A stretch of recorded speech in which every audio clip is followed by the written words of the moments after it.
6:33, and the meeting is called to order with Commissioner Holly, Fort, Frosch, and Hoffmeyer in attendance. Commissioner Wendy Shingleton should be here shortly. We're going to go ahead and start off with public comments. Typically, the comments are limited to about 3 minutes. We ask that your comment, any comment, be directed at the board in its entirety and not any single commissioners. And first up, we have Allie Paul. Thank you, I'm Allie Paul. First, I just want to thank you guys because I know there's a lot of emotion and energy put into this facility, and where the vote has turned out is certainly affecting you probably all the most. It's hard to hear all the patrons and everyone who really misses this place, and hopefully that will wake everyone up and will take action. So I mainly wanted to comment to everybody in the room that we're meeting tomorrow night at the public library as a community group interested in moving forward in a nonprofit perspective to bring the pool future forward at 5 p.m. at the public library. So thank you. Thank you very much. Can I ask a question really quick? Yes, absolutely. Time of the meeting? 5 p.m. Yep. Thank you. In the conference room. Okay. Thanks. Alrighty, Commissioner Shingleton is in attendance now. Hey. All right, next up is Pat Hardy.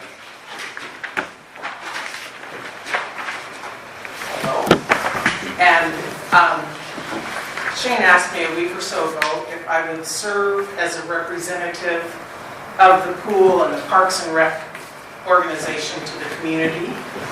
And about a month before the election, Steve asked Chris O'Connor to do much the same thing.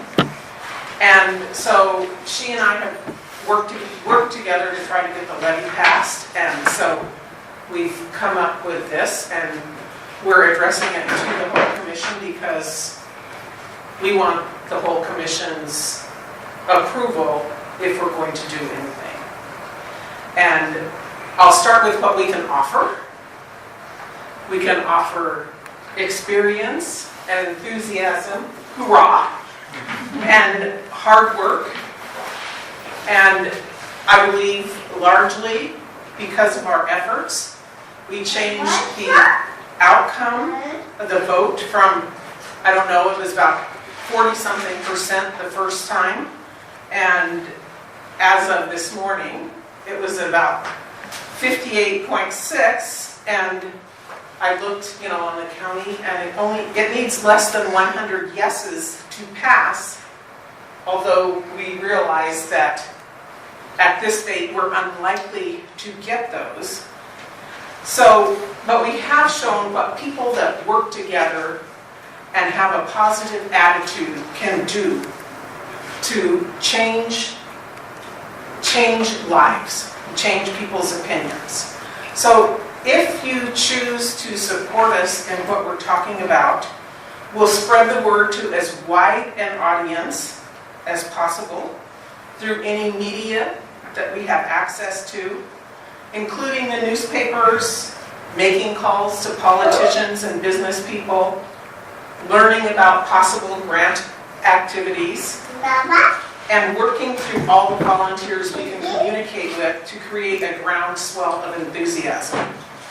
We will ask them to talk to their employers, politicians they know, people in power that have the ability to help us. We're going to try to keep everything positive, as we did for the election. I have to say that I feel that far too much negativity has emanated from this room, not from one person, but just as a whole.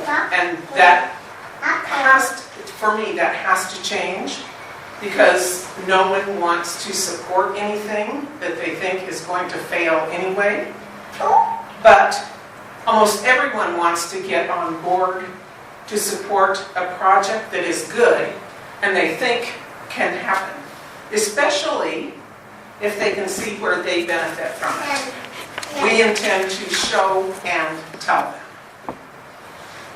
We'll work without compensation. but we appreciate some appreciative remarks. We will also find a way to fund, we also need to find a way to fund our expenses. Chris and I agreed to be liable for the expense, for what we spent to pass the levy. We bought signs, we bought the little cards to hand out. But for this, we feel like the funding has to come from, maybe it's from volunteers, maybe it'll come through the foundation, but we don't want to fund it ourselves because we feel like that would be showing that we don't have support. And perhaps some of you will want to back that. I don't know. But this is what we have to have from you if we're going to do it. We want your written authorization and support. We must know that as a group of commissioners, you and me to come, will be working as a group to present a positive face to the community. It's certainly okay to disagree, but it's not okay to be disagreeable in general. The community needs to know that we have their best interest at heart, that we are putting their needs first. And I wrote this before, we want a nonprofit organization to be set up or rejuvenated, and as of the Saturday meeting, Ally seems to have agreed to head this up, and I think that's fabulous. Certainly, we will be working with you if we, I'm going on the assumption that all donations that we would solicit would go to the foundation and through the foundation. But we want to know how it's being spent, because we don't want to be just supporting programs that do not include all of the pool patrons. All of our citizens that want to use the pool, I feel, should be able to use the pool. So we're going to need upfront money, probably up to $2,500, because we need to get business cards, we need to get a brochure done. We have to have something to hand to people and say, this is who we are, this is what we need, this is how you can help. So we, and up to $500 of that would be used to pay a portion of Adobe design. I was in the printing business for 28 years. I have designed hundreds of brochures. I know how to do it, but I don't have the tools right now. And the Adobe package for a year is probably about $800. I would pay whatever is not, I would ask the pool or the foundation to help me with that first $500, and I would pay the rest. And now about Chris O'Connor. She's a born leader and salesperson. She worked for Motorola for 45 years as an account executive. She was selling public safety, radio communications infrastructure. It was big time sales. And she's a great leader. And then the other thing we would ask is that we allot some money so that we have money when the ballot goes for the levy comes up again, which I assume would be next November. So we don't want to come up to that and not have money to get the levy passed. But now, we firmly believe that whenever the pool is open to anyone, it should be made available to all who want to participate. It is a public pool. It's funded primarily by the public's tax dollars. It needs to be open to all, even if it costs more to allow all to come. In other words, it should be warm enough that the aerobic exercisers can come, the lap swimmers, the children who take lessons, the physical therapy clients, the volleyball players. Chris made sure I included that. Or just those that want to splash around and play in the pool. Because I think that's every bit as important as the rest of it. We realize that these programs cost money. We still contend that it should be done. Many of the pool users who have used the pool for maybe since it was opened, that's, for some of them, it's the only way they can get their exercise because of their physical condition. And I hate to exclude people that have been supporting the pool through coming for all those years. So we don't want to see any partiality toward any programs occurring in the pool. We are for all of the programs that happen in the pool. And, distinct partiality is not really, it's a deal breaker for both of us. I understand, maybe not right this second, but as a whole, we think that when it's open, everyone. We fully believe that we can raise the money to keep the pool open at least on a part-time basis. Furthermore, judging by this election, we are confident that we can get enough support to pass the levy the next time it appears on the ballot. And lastly, again, we need to know that you will be supporting us. If you want us to work toward raising money and improving public opinion, you need to let us know. We want you to vote on what we have presented because we want your support in writing. And that's for me and Christine O'Connor. And I will give you guys copies of this since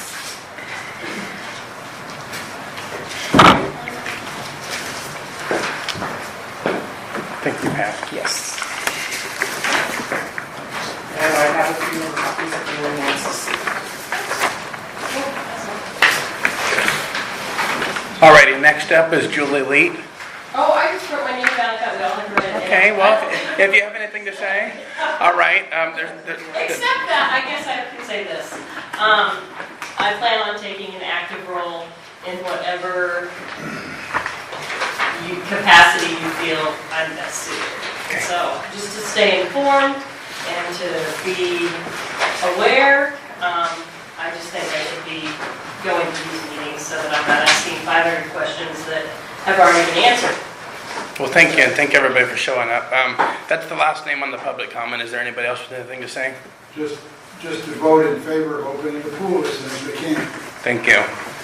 Okay, seeing no other further comment, we're going to go ahead and move on to board issues. We're going to start on the left for this one. Commissioner Holly, do you have anything? No. Okay. Mr. Singleton? I think the only thing, first of all, thank you to everyone who came, and thank you for everyone who is making efforts to, I guess, improve the current state of things. The one thing that I would want to, and so I know that this is a board meeting, but I would certainly love to maybe get together. So I have something on our agenda for sponsorship, and the one thing that I would want to be sure of is that Allie's efforts and Pat and Chris's efforts and my efforts are not duplicated, and that we're optimizing our efforts. And so I would just like, maybe the three of us could get together at some point to make sure, because I'm not clear. I'm sure you're not clear on what it is that I'm going to talk about, and I'm not clear on all the differences. I would love to do that, and I felt like I'm getting yeses. So okay, great, super, thank you, that was it. Oh, absolutely, thank you. Commissioner Fort? Nothing. Frost? Okay, one of the things I had planned on asking tonight was whether the board consented to me creating a subcommittee that would be a community outreach / user group. You know, I would head that up and work with Chris O'Connor and Pat Harden until it's Commissioner Harden after she's sworn in, and then I would hand that over to her. I don't want to cause any friction there, though, so if the board feels it's best to wait until after they've had some talks, then that is okay as well. But is there a consent among the board members one way or another? That sounds like a great idea. Okay. Commissioner Singleton?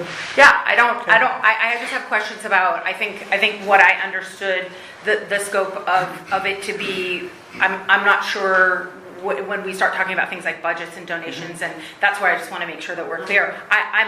First of all, I am all for people who want to try to help improve the district's place in our community. Okay. Commissioner Ford? Oh, that'd be great. Frosch? That's good. Okay. And then Wendy, I had wanted to ask you if you would be willing to lead a district sponsorship subcommittee or something like that. Are you willing to do that? I think I would rather that we maybe have Right. the discussion Okay. first and Awesome. and then decide kind of what the next steps are. So I'm not necessarily opposed to it, but I would rather us talk about it as a board and kind of see what we think the next steps are. Can you tell, sorry, what's the name of the other subcommittee? So the subcommittee that we'll be creating here will be a community outreach and a user group. And I will head that until Commissioner Harden is elected, and then I will step away from that one and work with them as closely as I can. Also, I would like to create a subcommittee which will be a levy committee, looking at any and all levy options there, but also redistricting and renaming options, just to take a look at all that. So we'll be creating that as well, and I think that concludes board issues. Are there any agenda changes? I did. I was Sorry. okay. No, that's okay. I was trying to be orderly. No. The district sponsorship, I think that actually would go into new business. I realize that somebody included the stuff from February, but Okay. that is, I would consider that an interesting addition, but I consider this to be new business. Awesome, okay, perfect. So with that, the district sponsorship, which was number 4 of unfinished business, will be moved down to the beginning of new business. And is there any other agenda changes? Okay, seeing none, we will go ahead and move on to the approval of minutes. Is there any September 28th, 2017 Commissioner Fort? I see yours were presented. Is there a motion? I move that we approve the regular meeting minutes of September 28, 2017 as written. Second. All in favor? Having said that, I do have a change to make. Thank Two you. changes, sorry. We have to get it. Discussion. Okay. So in approval of minutes, it says September 19, 20 says special meeting approved to as written. I think it means approved as written instead of approved to as written. So approved as written, it's just a typo. To put a D in there, Yeah, and Okay. delete the word to. approved as written. Yep, and down under action item review, endurance is actually spelled ENDURIS. Oh, good catch. Okay. Good So we catch. send that down. Those two changes I would recommend we make. Okay, thank you. No, thank you. Do you approve, Mr. Ford? Yes, I Is do. that okay? Is there any further So, discussion? so I amend my motion that we approve the minutes as modified. And it, Is there a second? There is. All right. wait, There is a second for the amendment. So all in favor of the amended motion? aye. Aye. The vote is unanimous. The minutes are adopted. Move on to voucher review now.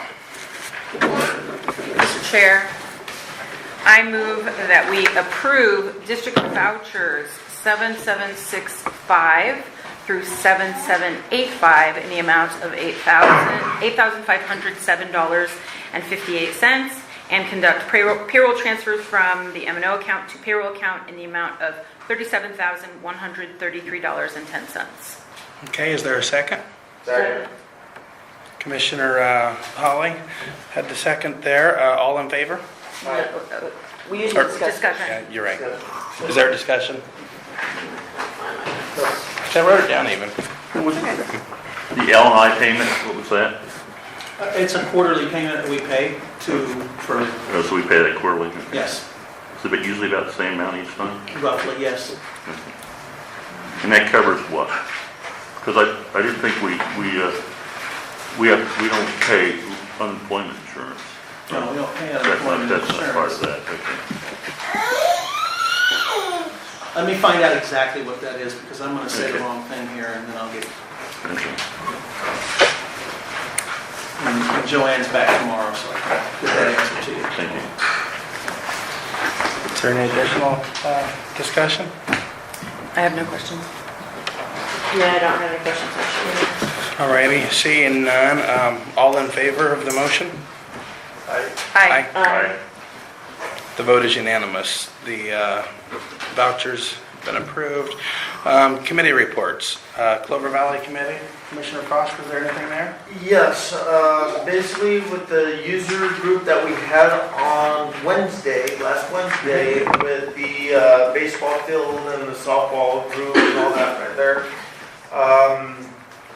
We have came up with some suggestions on to raise funds to maintain the parks as is, keeping the water on, keeping the trash going, porta potty possibly, mowing is probably not going to happen, but the essential stuff that is needed to help run the parks, for both of the parks, the baseball field and the dog park. We are actually actively fundraising for those things. We are almost half for the water for the year funds right now, so we still got a little bit more for the water, and then we're gonna try to get the trash, which doing research, it's basically $25 for those 2 trash cans that we have per month. But if they come inside the park, it's actually $4, so basically $30 a month. So that's gonna be with water about $1,300 to $1,400 that we got raised just for those 2 things. So that's coming along nicely on there, but we still need a lot more support. We're also getting with the Fleet Reserve and the baseball and softball teams to see about other fundraisers that we can do, such as like a rummage sale, garage sale, to all proceeds go to raising the funds to keep those parks open. So more information to follow. Well, thank you. That's a very positive development. Program Review Committee, is there anything there? Is this a committee you'd like to see to stay together moving ahead? I think it should. Okay, I agree. Commissioner Shingleton, you agree as well? I think it's probably, how about this? I think that we might want to revisit it when we have new board members and determine kind of what we think the objective and the value is moving forward. That's a good idea. Fair enough, absolutely. Okay, action item review update. Well, the one that hadn't been answered already was, I think Commissioner Ford asked the cost of connecting and disconnecting water at the ball field, or maybe it was. I think that was a general question. I'm Yeah. not sure who it was. So there's no cost to disconnect water out there, and there's a $15 cost to reconnect. Well, as of right now, we're gonna, it's gonna be kept on for right now, so. Okay, Due to private funds. okay.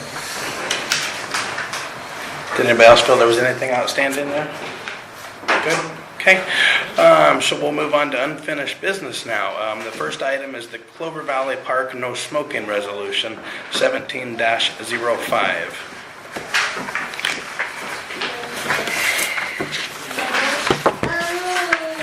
I make a motion to approve the Clover Valley Park no smoking resolution 17-05 as written. Second. All righty, there is a motion and a second. Discussion. Did you had mentioned that you were going to talk to people out there, I especially posted talk to smokers and see if they had any. I posted signs, I let everybody know every time I went out there, no objections. And the only questions I really got is where are they gonna be allowed to smoke? And that's gonna be between the ball field and the dog park. We're gonna have one of the benches out there and a butt can, probably just like a small little trash can for butts or something like that. But everybody was informed. We put it on the social media saying, hey, this is what we're going to do, and there's really no objections. So that's going to be coming on the 1st of December if this gets approved. And you put the butt can, it's secure, so the wind doesn't It's, blow it yeah, over. it's going to get secured. We're going to probably cement it in that thing right there because it's going to probably disappear. So, yeah. And I did stop out there on Thursday and talk with Commissioner Frosch, and there's probably 20 or 30 people there, and they were all supportive of the location where it was going as well. Is there any other discussion? Yeah, I approve the concept. I have some recommended changes. So we started with the whereas secondhand smokes causes problems, and then there's just 2 other paragraphs. I would take the 3rd paragraph, which says, we've determined that the health and safety of the citizens requires that it be smoke-free. That should be before the whereas it's the will of us to institute a no smoking policy. Because it seems, because their health and safety is, then we should institute this policy. That seems to me like it makes more sense that way. Also, where you really got me was when you said dogs are eating the cigarette butts. Because when you're out in the open air, it's like secondhand smoke is not that big a deal, but eating the cigarette butts, I absolutely agree with you there. So I would add, whereas enough individuals dispose of their cigarette butts on the ground, which is not only unsightly, but dangerous to the dogs, to the health of the dogs who insist on eating those butts. And We've already had signs posted on the park that says all this right here. So like the cigarette butts and nicotine is bad for dogs, it's very dangerous to dogs. So if we could include that in there, but I think it's kind of to me, it's more important than the secondhand smoke part, honestly, because it's open air. I'm just saying, that was the part that to me is more important and says, in case somebody ever wants to come and says, oh, why do we have this? This is silly. It's because of the butts. Yeah, but those signs are a good thing. I mean, because maybe if they understand that it's toxic to the dogs, they're going to be a little more cooperative. We can add that in there too, so it's like documented twice, both at the park and in the resolution. No, I just think it should, and then it's just a suggestion. You don't have to agree with me. And I also think we should have in there somewhere that there is a smoking area that will be designated. Agreed. Okay. So, I don't know if, I didn't write that because I couldn't remember where exactly you said it was going to be. It's going to be between the ball field and the dog park.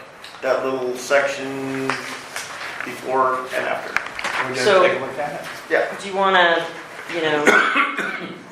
reword it, change it, have us come in and sign it later so it's done by this December or whatever, or? Is it, we're just changing the 2nd and the 3rd paragraph, we're switching that, Yeah, add it. May I? adding Yes. this?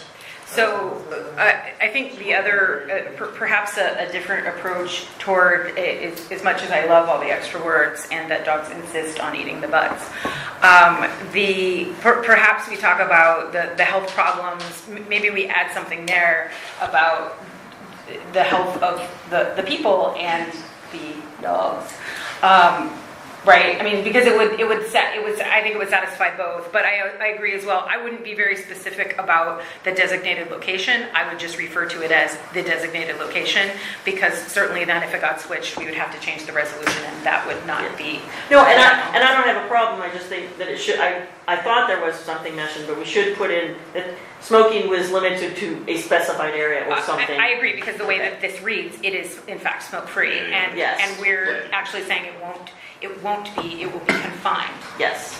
and there's a difference. I'd say confined in a predetermined Or just say designated. designated designated area, yeah. Designated area. And it's designated when you're in park. You see the sign to say.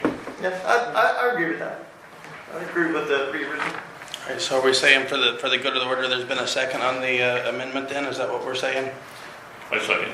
Okay. Well, so you approved of the changes. I make a motion to amend my motion to, as the Commissioner Hawley written it, as to include the designated area for smoke pit and the part where cigarette butts are dangerous for dogs. Yeah. Or something about the deleterious. Yes. Yeah, whatever. The health hazards for both human and dog. How about that? Second? Second. Okay. Because you have a mind. All right, further discussion. Seeing none, all in favor of Resolution 1705 as amended? I Aye. The resolution passes unanimously. Okay, moving on to item number 2, refund policy resolution 17-03. I know we've already looked at this a couple times.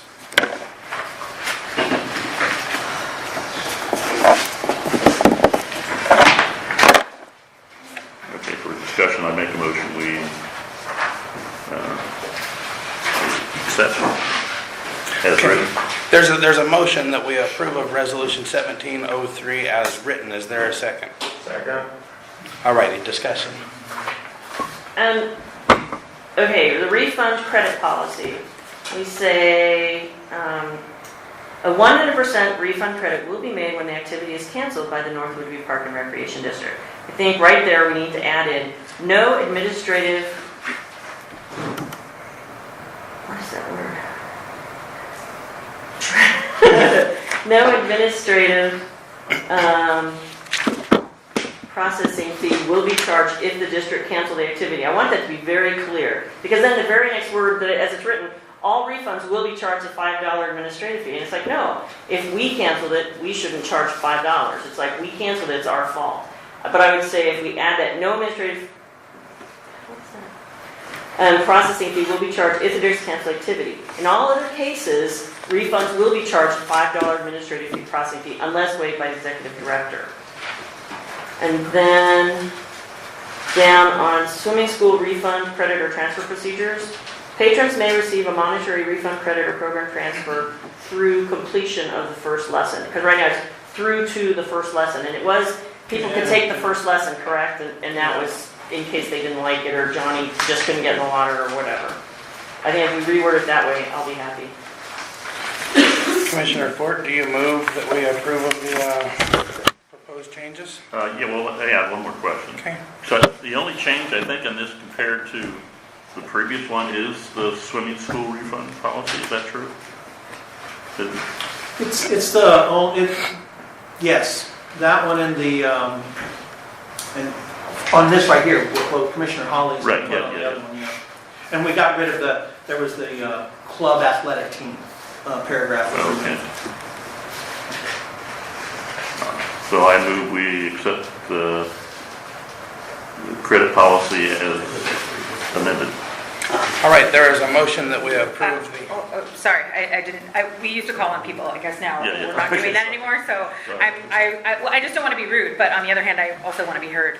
The only thing for me in following this policy is background talks about the cancellation on the part of the patron. And I want to be sure that we're understanding that it's applicable to both situations. Okay. Okay, so I would think, and I apologize, I am not as diligent as Commissioner Hawley in terms of rewording things on behalf of others. I think it's fantastic, I just didn't do it.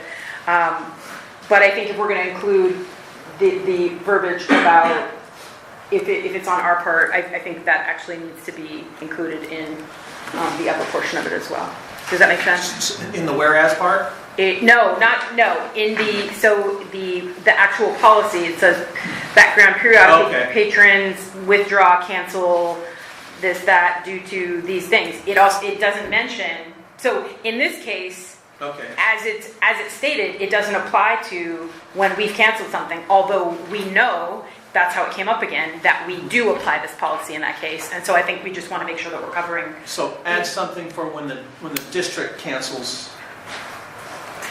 Yeah. Yes. Doesn't that say it right up front? It says, If you read the part that says background, and that's what I'm referring to. oh, I see. I missed that. Okay, sorry. Right, and so it only is talking about when a patron voluntarily cancels something, not when we cancel something. Okay. Yeah, you're right. I didn't notice that.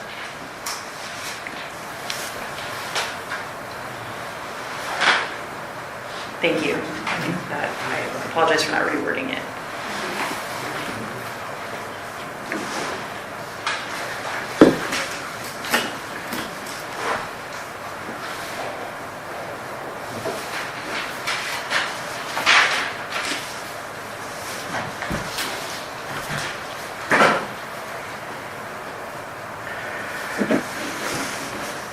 Could you just go patrons or the district?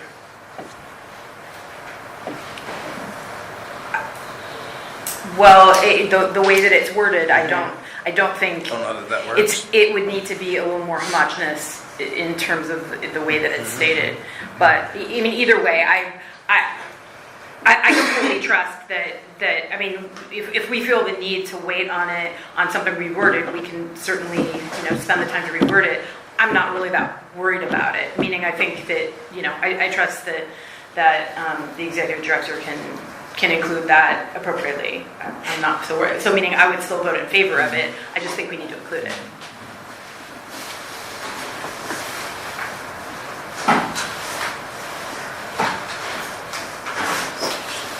Is there any further discussion?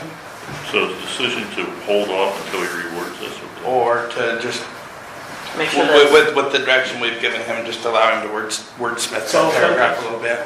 On the smoking one, I'll get from Commissioner Holly her amended. I handed it down. Oh, okay. He handed it back. Okay, yeah, I'll do it. Okay.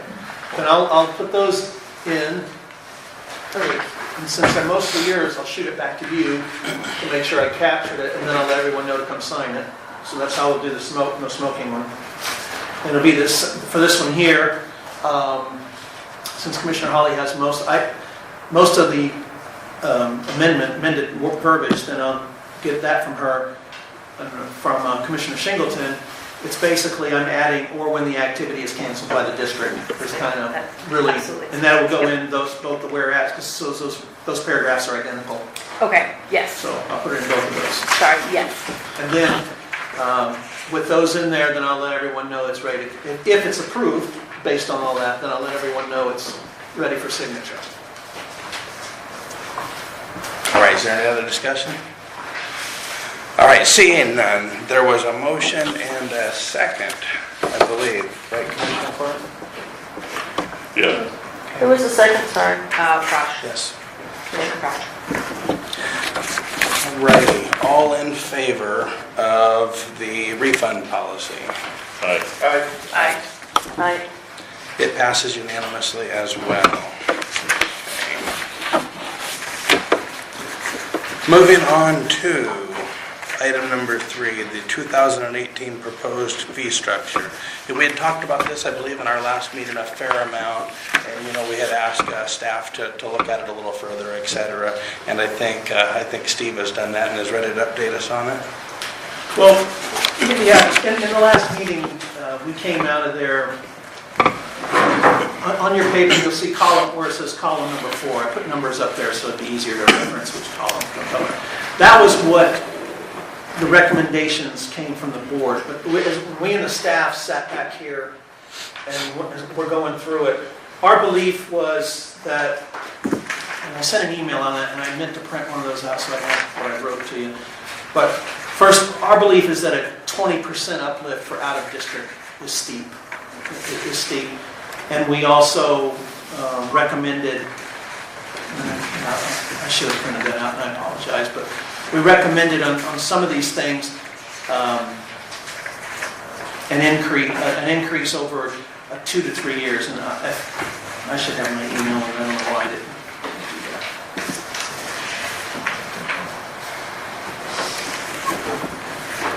Just put in the notes. There were a couple of things in there that we felt like going up 50 cents a year, like for aerobics, for lap swim, for open swim, and that would include what we talked about was the credit card fees would be on there, but going up 50 cents a year for 2 to 3 years to get us up there instead of one big jump, we felt that might be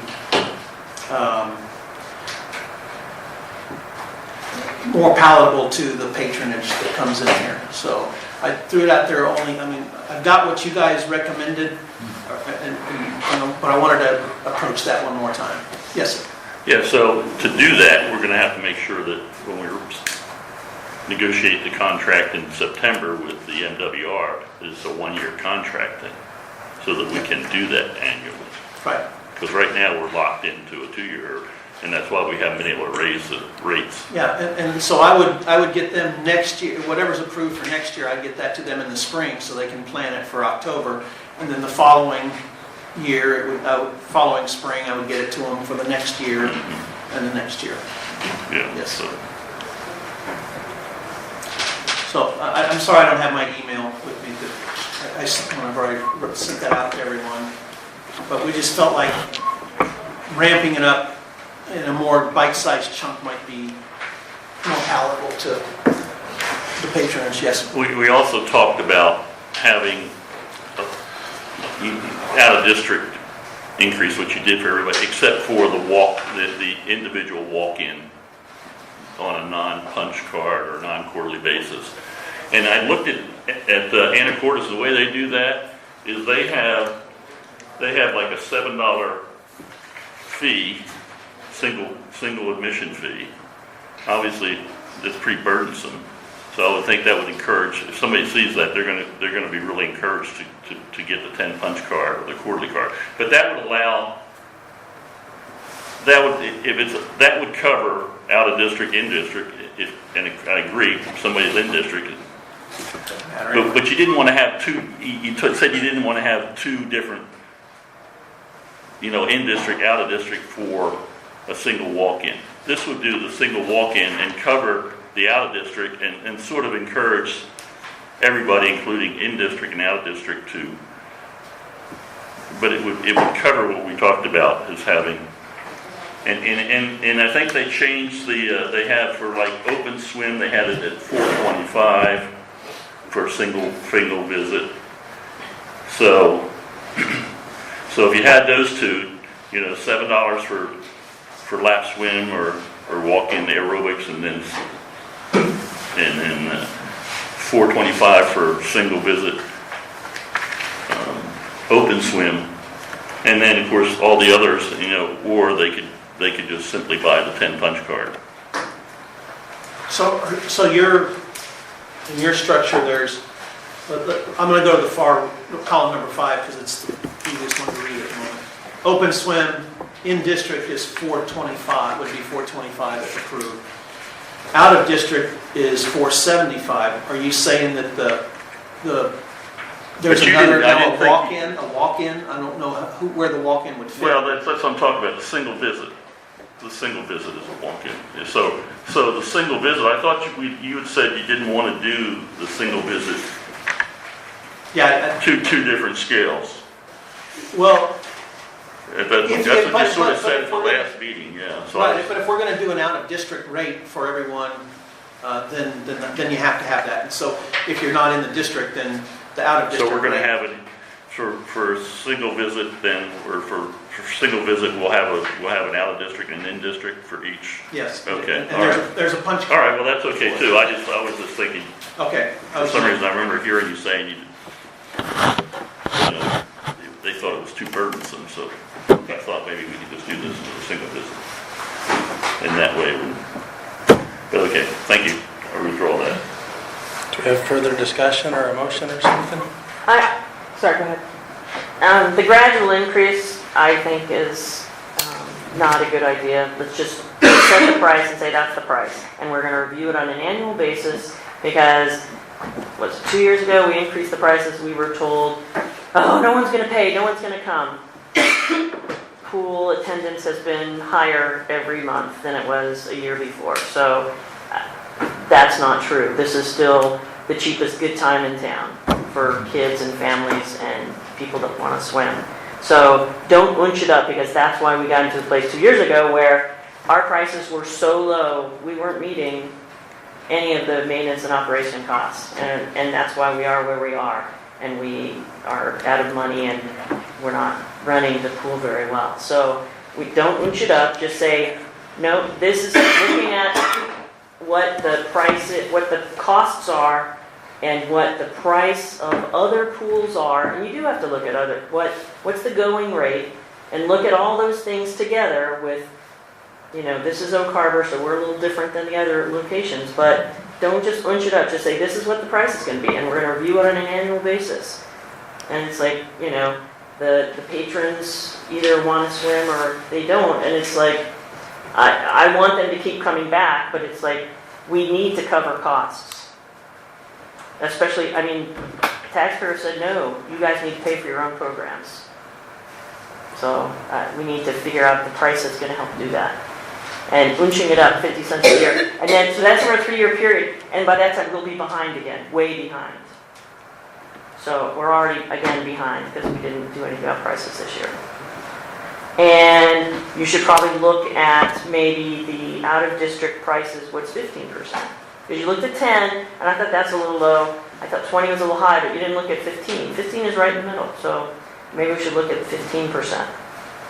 Also, aerobics instructors, I see that it's a 50-cent difference between coming in for lap swim or aerobics instructors. The aerobic instructor, that person costs as much as $17 an hour, or at least when I was looking at it.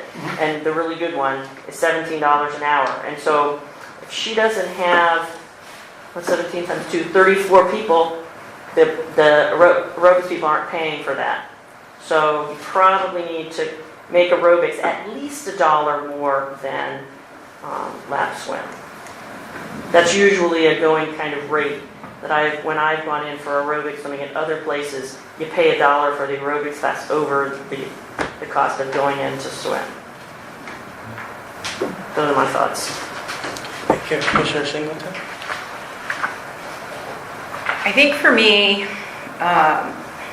here's what I'm having a hard time with is there's kind of this, I was trying to think of the right analogy for it, there's kind of this really complicated 3D puzzle in play right now. And I don't do 3D puzzles and there's a reason, but that's a separate conversation, I guess. But it's our current situation, and I think what our operations objective for next year is. And I think that's where I'm getting a little confused with this, because I don't see how everything ties together, and perhaps I'm the only one that doesn't see it.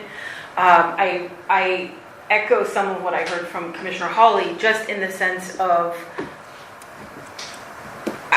the thing that I feel like I'm not seeing is the data that shows us that we can, whenever we intend to offer these things, and I don't know when that is, but that we would be okay with these prices. So I think there are two components to this, and one of them is how we feel about that, and then the other one is what that does for or to us financially. And I completely understand the people aren't going to want to do this, or this is something that's cost prohibitive that it's going to drive people away. That is not a solution, and I completely understand that. But I feel like I'm missing what that 3D puzzle looks like, including what we want or expect or hope to offer for next year. And if I've missed that somewhere, I truly do apologize, but I have looked. And I know the answer, or at least the answer that I've heard, is as much as possible. Great. However, I think at some point we need to be looking at where the rubber meets the road, because I'm not sure if these are realistic, because if we don't really understand what those costs are, I don't know where this puts us. It feels disconnected to me, and I know that that's the 3D puzzle thing. I know that this is complicated, and so part of it is, gee, wouldn't it be great if you did have all of the answers? Yeah, that'd be awesome, but it's not that simple, and I understand that. So I'm certainly not trying to take away from the work and the inputs that people have done. I just think that we need something that kind of comprehensively ties things together before I feel like I could say, yeah, this is good. Because it feels very standalone-y, and that's how we've done it in the past, and I understand that. I just feel like because this isn't situation, normal, that it can't just be a standalone. That's my feeling. Thank you. I believe Commissioner Ford had something else. The taxpayers have to understand that the pool can't operate without it. But that said, we also need to understand, they also need to learn that we are going to, I agree, raise the prices. I pointed this out before, in 1985, the levy provided 30% of the budget. In the 2016, it provided 62% of the budget. And if the levy had passed, it would have been provided even more next year. That's the thing I think that irritates the public, is it keeps creeping up and up and up how much comes from the levy and how little comes from the users. If a user is not happy about getting a 50 or 55% discount, if I went to the pool, went to bowling, or went to to the movies, I'd be happy as a clam for that. And if they're not happy with that, if they're not willing to come swim for that much of a discount and they want more of this, then they shouldn't be coming to swim. So what we need to do is we need to start working back, raising the user fees so that we get closer to 50 or some percent of the budget coming from the user fees and the other 50% coming from the levy fees. And I don't think we'd have any problem passing a levy if that was the case. Thank you. Commissioner Ford, or Frost, did you have anything? No. The only thing I'd like to add there, on Saturday, I was here at the community meeting, and I did meet a few people that they introduced themselves, told me that they voted for the levy, but that they hadn't used the pool over the last year or two because they felt that they'd been priced out. So there's both things there, and I feel like it's important for the staff that's here every day to try to meter that. And I don't know if the public has the numbers in front of them, but actually the numbers are relatively close, and maybe there's some middle numbers there that would work.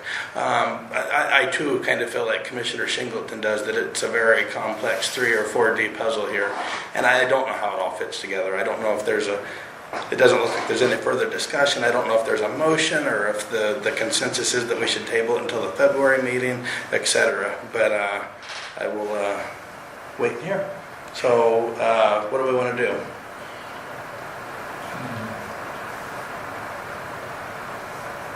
I think we're not ready yet. I think we need to continue it. I am thankful for the work that's gone into it. And that's not to be discarded. I mean, it's valuable input. I just think we have to reveal more of the kooky puzzle, personally. Would we like to lay this on the table until, say, February or something? Yeah, I'd like to see the 15% figures. Okay. If, maybe that's a. Would you like to I said- see that at the next meeting then? Yeah, Okay. because I thought 10% was too little, 20% was a little high, maybe 15% will, strike me as. Round it up to the nearest quarter, like we talked about. Yeah, Is there a second on going that route? No, sure, second. I mean, Okay. Second. Any further discussion? Cass? If I may, so I'll have that for the next meeting, but then whatever, if there's a new constitution of a program review committee, when the new board, or composition of the board takes effect, maybe that would be a meeting that I would be able to have with them, and then bring that to a vote, whenever it's time to come to a vote. So all in favor of looking at the 15% at the next meeting? All right. Aye. All right, time out real quick. Commissioner Frost, you okay? Yeah, I'm hanging in there a little bit. All right, you got migraine? Getting worse. Okay. Don't drop dead on us, okay? Okay. Okay, so the district sponsorship was moved under new business, so we're left with executive director goals here. I know we've been kind of kicking this around for a couple months. I don't really have anything to add here. Anybody else? No. Commissioner Holly, no? Singleton? I gave my input Okay. when they were after. Commissioner Fort? Commissioner Frost? No. Okay. So it sounds like those are already recorded, and we'll go ahead and move on to new business. The election results. Kaz? No, you said number 1 was going to be district sponsorship. That's right, I'm sorry, thank you. Item number 1, district sponsorship. If we could recess for just a couple of moments, if Yes. I can make a couple quick comments. Sure. Sorry. 5 minutes, or? Sure, that would be plenty. All right, it's 7:25, and we're going to go in recess until 7:30. Again, like every week or they said just get 800 milligrams of Advil, ibuprofen. They recommended magnesium nitrate, they recommended a whole bunch of other stuff. Is this something like He's either got a migraine or a heart attack. I don't know, I'm not a doctor, but we got What type of doctor were you? General practitioner, or surgeon? What were you? Okay, so everything. Jack of everything. A lot about everybody else. hostage. But yeah, the state, oh, yeah, sure.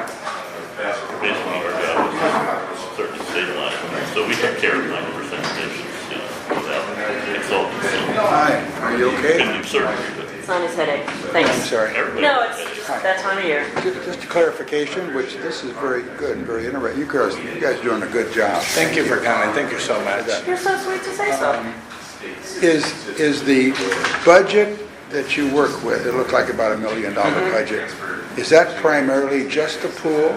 Or you guys, it sounds like you have parks, you have the parks also? It's a minor part of, they receive a very minor part of it. The pool is the Probably primary 95 burden. plus percent of The it. pool is a major part. You know, the electricity and the gas and the insurance for the pool are it's such a large number, it really is. Isn't the Clover Valley's like $2,500? Yes. If we didn't give them money for the fences and You stuff, can go it's like, online at YouTube, or in our thing, if you go all the way to the right, you go down, we have our, the director can show you how to access that through our website. We have our last 5 And years. it has all our budgets and all our past budgets and everything else. Well, so. that's okay. I appreciate Well, that. yeah. Last 5 years are online.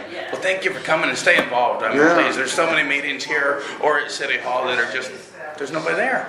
It's like, Yeah. there's nobody to represent sometimes, so. I know. Thank you, and we'll, I think it was odd too. I talked get to through a it. friend of mine who was retiring from the city council, Oak Harbor City Council.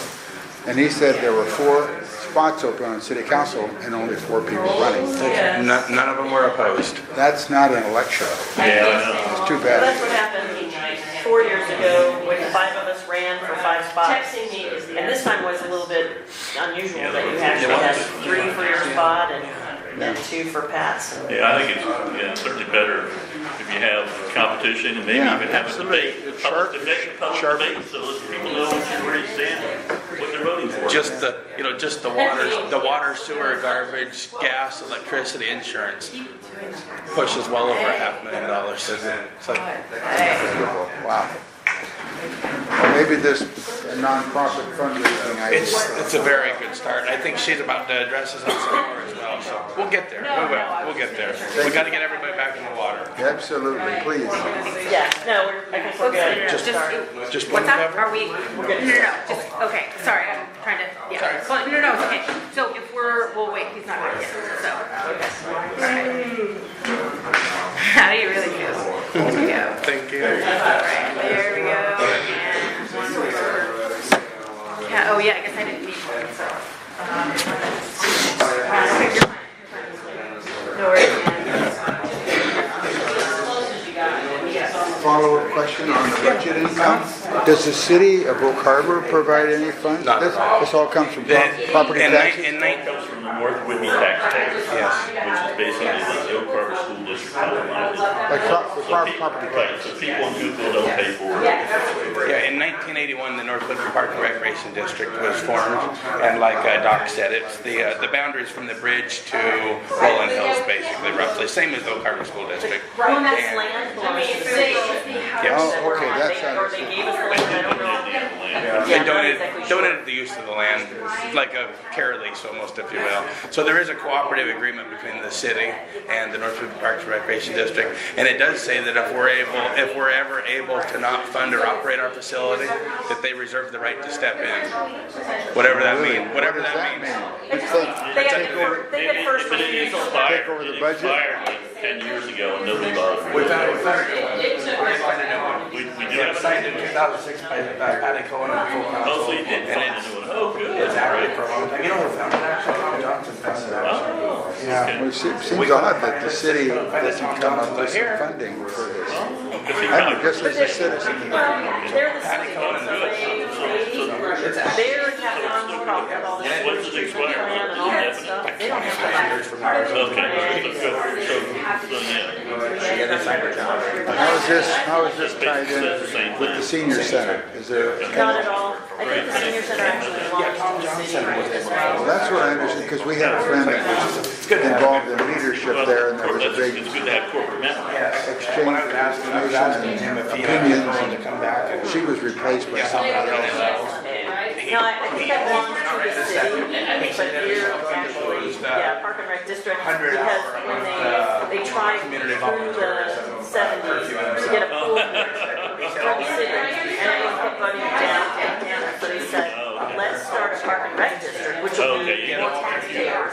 Yeah, So they formed it for a park and rec district in '79, and they talked about it, and in 1980, they said, okay, we want money to build a pool. And so that's why, and 2 years later, it was open. So they have, right at first But it's refusal. because they opened to that bigger tax Actually, I base. just found that out. So it'll be less per taxpayer. No, it's a wonderful Right, pool. get out the way here. Oh, that creeped me out, I thought you were. No. But it's tasty. I saw that you went to the same place, Was he- same fine dining establishment. I needed to. Was Commissioner Frost coming back? Yeah, he's gonna have to get something out of his car. Okay. One of the ladies to write a check for $500,000. Wouldn't that be nice? I'd write it if I could too. I'd write it if I could. You probably need to talk to Commissioner Frosch and make sure he's tied in with the other people so that we're not. There are some other things that was like waiting for the right place. I kind of recognize that on, I guess Friday night, I kind of recognized that, like, well, we need all this stuff to work together. So I started directing everybody with those ideas to you. I'm like, talk to Commissioner Singleton, please. Oh, and it's not, Ally and I are talk regularly anyway. That's what she told me. Yeah, Yes, so that's what she it's, that's an easy one, and obviously Pat's really easy to do it. Absolutely, absolutely. I think we can parlay it into coming back quickly. Yep. Quickly being the relative word, I suppose.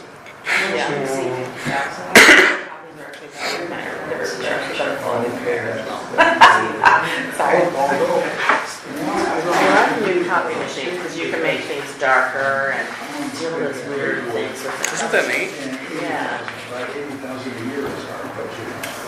Is that jerky? She said 50 I don't know why it was so important for me to know that.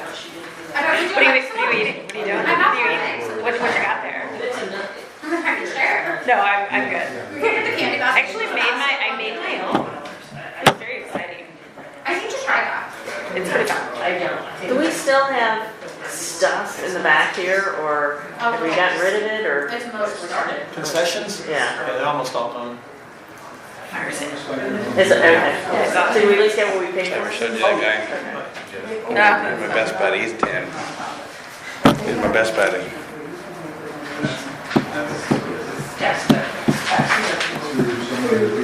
He's still pretty healthy for 10. For a big dog. They are living longer and longer. I know. That is so exciting. Well, it's about 15. Big dogs typically have a shorter lifespan. That's what's up. Yeah. We were running on 10 minutes here. What would we like to do? It's up to you, Mr. Commissioner. You know, I mean, if he just went to get some from the car, he could be back. Maybe. There we go. Awesome. There he goes. He was reaching for the Oh toy. my God, they're gonna start. Yeah. Oh, he's going around, come in that way. Why? I guess trying to be a gentleman or something, not make you get up and move. Maybe he's going to jump in. There he is. The county. Is your door open? Yes. Wow. Who do you folks report to? I didn't really think about it, the lights are off. Who does Park and Rec Department fall under? Right here. These five? No, we don't work for anybody. You know, the county doesn't provide you guys? The only thing is if the county auditor is somehow involved with us, and if we can't appoint a person to take one of our spots, then the responsibility goes to them after 120 days or something. It's very weird. Yeah, I mean, we're self-governing body, you know, It's however. never been a nonprofit? No. It's for a special purpose district. So that was voted into existence, she knows this way better than I do, but created by the community in 1979.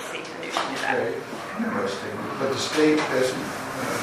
We have to follow all RCWs, all WACs, and they do audit us, what, yearly? The state auditor is our biggest. So there's lots keeping us in check. That's our biggest. They're the biggest oversight of us. I mean, I trust you guys, I'm just saying, it just, for that amount of money and this responsibility, I just assumed that there would be some kind of a state or county arm of the organization. So Yeah, we have a 3-year auditor. After a slightly longer than anticipated recess of 10 minutes, we're going to resume at 7:38. Alrighty, so we were about to begin the district sponsorship agenda item.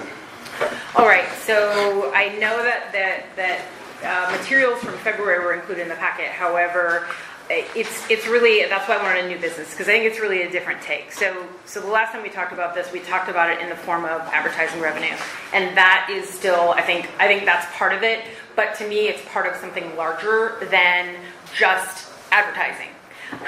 And so I just kind of did a couple. This is basic, and the idea is to hear what you think, to gather. I don't believe that I probably thought of everything, and so it is to also gather suggestions and then to kind of set do we have a consensus that this is something we'd like to do or not, and before I spent any more time on it, to be quite frank with you. So a sponsor program, what does that mean? And I'm just kind of reading from the slides here. It would be that we would offer the opportunity for area businesses, organizations, and even individuals to become the sponsors of the district and or its events. More on that. What are the benefits? Raise additional revenue for the district, create partnerships with local groups and businesses, and offer expanded, hopefully offer expanded access to our facilities to the public as long as we try to operate unfunded. What are the challenges? Structuring the program in accordance with expected operations for 2018. So I'm back to my 3D puzzle thing. Because part of it is what are our expectations, so that if we go to people and ask them for money, that they understand that we understand what and why we're asking for it, and they understand what that entails, like what that really means. And then the other challenge that I put down was ensuring sponsor contributions are focused on valued community services or events. And while I think everyone understands and would be responsible with that, if I had given to this and then felt like where did my money go? Then I probably would not be apt to do so again, and I might take a negative view of the district overall. So this is kind of it's brainstormy, and so does it need to be pretty? It does. It is not currently, but so on page 3, well, I guess technically it's the first slide on the second page. Proposed levels of sponsorship. So I tried to look at this kind of 2 ways. One would be, so for example, a park sponsor. Maybe I have a pet business and I would be interested in being a park sponsor, and so I put sponsors donate to fund, and there could be other ways to do this, but things like waste bags, water, portalet, garbage disposal, field maintenance, daily costs, or general needs. And so it could be, hey, I will help you with this item for the parks. And some of that could be in kind. Hey, guess what? We're going to donate all the bags that you need for 3 months, or something to that effect. A pool sponsors could donate to fund open swim lessons, aerobics, lap swimming, safety courses, special events, shower passes, and I added volleyball. Yes, I realized the error of my ways. While Pat was talking, or general needs. And or part of it could also be and again, these need fancy schmancy names and they don't have them yet. Or a pool and park, and I just called it a super sponsor. So basically someone who is willing to fund more than one effort. And so what would a sponsor receive? So this is just, and again, I'm open to suggestions, but what would a sponsor receive? A letter of thanks acknowledging their contribution. The question that I tried to research was, are their donations tax deductible? And all I could find was lots of very non-specific verbiage on other people's park and rec websites. So I think the answer is, we'll provide you with a letter, and how you apply that to your personal taxes is not necessarily our concern. 501c3? We are a special purpose district. We are not a nonprofit. We are a government. And so sorry, to get back to, I drifted off there a little bit, but a letter of thanks acknowledging the contribution, something like a sponsor sticker or a window cling that kind of shows like I'm a Park and Rec hero, or whatever that branding would be, that people can display that proudly, so that, for example, if it's a business, people who go into their business can see that they have donated to the community and to the Park and Rec programs. A certificate suitable for display, something like we get for the chamber, etc. Recognition on the district website. Yes, I know Kaz nor the staff has seen this at all, so that was very generous of me to offer. But I'm assuming that is something that we could enable. Display of sponsors' banner during event or for specified time period.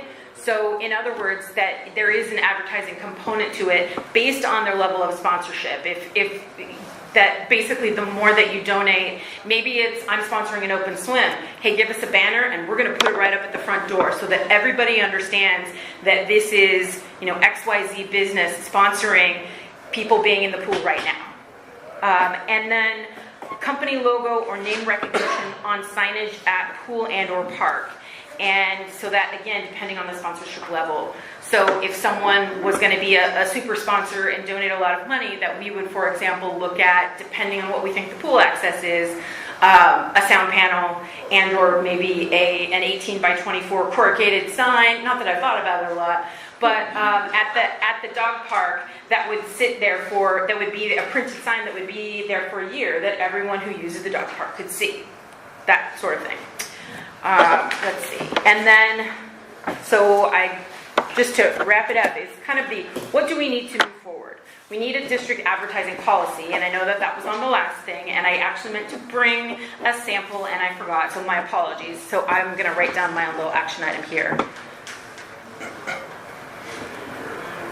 So I will forward a draft policy if we agree that we can, if we have the consensus to move forward. I don't think we need to vote on it, but as long as we have a consensus. We need program branding. So when I was talking about the pretty things, it's really the catchy name and the logo, and that it needs to be something that's eye-catching. It needs to be something that people will go, oh, hey, I know what that means. We would need to look at and this again is part of that 3D puzzle thing, we would need to look at costs of sponsoring each activity. And maybe we know a little bit of that now, but it's going to depend on other things. Refinement of the offering. So I've given kind of just here's a pile of things, and it would need to be, well, if you wanted to sponsor an open swim, here's how much it would cost. And what are our targets? Are we trying to get 2, for example, open swims sponsored a month? What are we trying to do with this? Some of these might be things that no one in the world decides that they want to sponsor. Okay, it would be a matter of really refining the offering to find out where can we be successful and where can we be providing the additional access to our facility, to the community. And then just development, as I mentioned beforehand, the development of a sponsor area or page on the district website. And so the point being that there are lots of ways that we can get, if people are willing to help sponsor programs or events, that we can get them recognition to do so, and that we need to do so because they would be the ones who are making it possible. So I will open it up for either questions, suggestions, opinions, mostly hopefully supportive. I would like to get with you later because I've already been doing some of this stuff for the dog park. So like offering businesses, taking poster sign at the park for donations and stuff like that. And we probably need to be careful that we don't move forward with that until we have a policy, because when I looked into this initially, this was a couple of years ago, part of having a policy is I'll just bring this one up as it may be controversial, but do we want a liquor store to advertise? Would we like a marijuana shop to advertise? Do we think churches can advertise? If an individual buys something, are there any restrictions on what they put on the sign? And so for us, having that policy is actually really important, so that so that everyone is, so that we have a guideline and everyone is expected to adhere to it, because otherwise we're doing a little cowboyish thing. I would love to actually work together, because I certainly don't want to, and I know that's been brought up by a couple other people when you were away, is how does all this fit together? I don't know the answer to that. But, sorry, and just one more thing, and I was gonna wait, but I'll throw it in now. I know that the county, someone at the county is looking to see whether or not they could actually sponsor the park for the year, effectively sponsor it, and I don't have an answer to that yet, but I should know next week. Correct. Island County was trying to see if they would pay the approximately $5,500 for the cost for the park. So, and certainly, I'm sure that we could, find other opportunities if that wasn't it. Meaning, I don't think we want to turn anybody away. Everyone can, can add value. But yes, let's please have a conversation to make sure that we're all working together. Because I've already contacted 3 businesses on that one right there, just to get a general consensus, and basically just offer like a letter from the executive director saying, hey, thank you for a donation, and have a sign in the park. That's pretty much all that I was really offering right there. So Gotcha, absolutely. We'll definitely talk. No, and I think it all works together. I don't want to see us get into a pickle of a situation, and there is much legal precedent as it relates to a district of our type having an advertising policy. Look, I have all the documents in my email, but I just want to make sure we don't hinder ourselves. I think all good. I think we need to move quickly, but we definitely do need a policy in place, and the regular process has to be followed, obviously. That's where government can get a little cumbersome at times, obviously. This is amazing. Any help you need on following any leads, any ideas, just let me know. I'll be willing to help with anything on Super. it. Thank you. Does everybody think this is a positive? This could be a positive thing. With it. Let's go Okay. forward. And you're gonna work with some of the other groups out here. Absolutely. We're gonna try to make sure. One of the things I shared with Pat during the break is I could foresee at some point, once we have a nonprofit stood up, that perhaps some of this could become a function of that. As opposed to, but part of it is we do not, time is of the essence right now. We absolutely have the ability to do this on our own, but it may be, so for things like, is this tax deductible? Well, if we had a nonprofit that people were donating to that is dedicated to recreation in our area, then donating to that would actually make their contribution tax deductible. Whereas in this case, again, I think it's, I read a couple of different ones, and it was like, here's the letter. And that would be our responsibility. So I figured that if larger cities cities that are larger than us didn't really handle the nonprofit part of it, or meaning the tax deductible part of it, then we probably shouldn't either. Well, for the tax deductible, you have to have if it was like a 501 you have to have the tax ID number to make it, to give to the businesses to say, hey, this is a tax-free donation. But since we're not a 501, then they can't use that as a tax-free donation. They could use it as some other write-off or donation to any other thing but a nonprofit organization. And I think I'm just suggesting that as of currently, we stay out of the tax accounting part of it. I don't think it's really in our wheelhouse, and I think it's probably better for us to just, we accept, we welcome and we appreciate donations, and that we're hopefully our value proposition with promotion of these businesses and the value that they're adding to the community at the same time. Hopefully that's enough to bridge the gap from them saying, instead of it's tax deductible, hey, I want to do this because of the positive things it brings to my community. And they can call it marketing or community outreach or whatever they want to call it, and they can write it off of their income obviously easily there. And this is, there was about 75 to 100 people here on Saturday, and it's kind of along the lines of what a lot of them were thinking. One person mentioned, why couldn't it be the Savvy Bank Aquatic Center and Tom Van Der Zeyck Memorial Pool? And it probably can be. And you think about it, it's like, God, You know, if you could get $500,000 out of somebody, even it's like 3 or 4 home loans pays for the money. So maybe it makes sense for somebody out there. Another person mentioned the gold trees at Woodby Health, where I guess people like bequeath money and they put a little golden tree in the hallway or something. I mean, everything's on the Gotcha. table, obviously. Sure. You know, so I definitely think it's a great thing to have you move ahead with. No, I think, and I appreciate that. If anyone thinks of anything, and I would put that out to anyone in the room. If anyone has anything that they'd like to add to this or anything that they'd like to share with me, thoughts-wise, I would love that. You Just know, one place, where would the money, do we have an account set up for this? For specifically, that is an excellent question, Executive Director. It is in the works, I believe. I had talked with Commissioner Shingleton about this, and I am investigating doing that.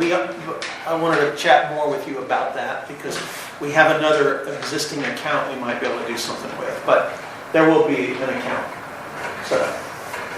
For transparency. Right. right? Yep. I mean, I mean, everything we do is transparent anyway. I mean, meaning that all of the things we do are public record, but this being kind of a separate fund, such that we can demonstrate at a certain point in time, which I think hopefully answers what you're really asking. Demonstrates here's what we did with the money, right? Meaning like look at all the great things we did with the donations, right? As opposed well, to you're keeping it separate. You Yes. know? So we can say, so far we've raised $45,000, blah, blah, blah. Our goal is this, kind of like a GoFundMe account, but not a GoFundMe account. Sure. We don't want to pay for that. But you know, I mean, I think the Save the Pool campaign, I mean, and individuals, businesses, civic organizations, everybody gets on board. I think maybe you could get the $600,000 until the levy runs, truthfully. Okay, I'm on the Spin Cafe board, the Feed Homeless People. Yep. And we wrestled with this issue about the 501c3. And we're a 501c3 now. We did that on the computer, you can get on that and get that done. So I think having the nonprofit organization developed and then turn that into a 501c3 and that'd be a feeder for the pool. It'll be great, but I don't think, since time is so of the essence, we can't even promise it, talk about it. It's really irrelevant until it's done.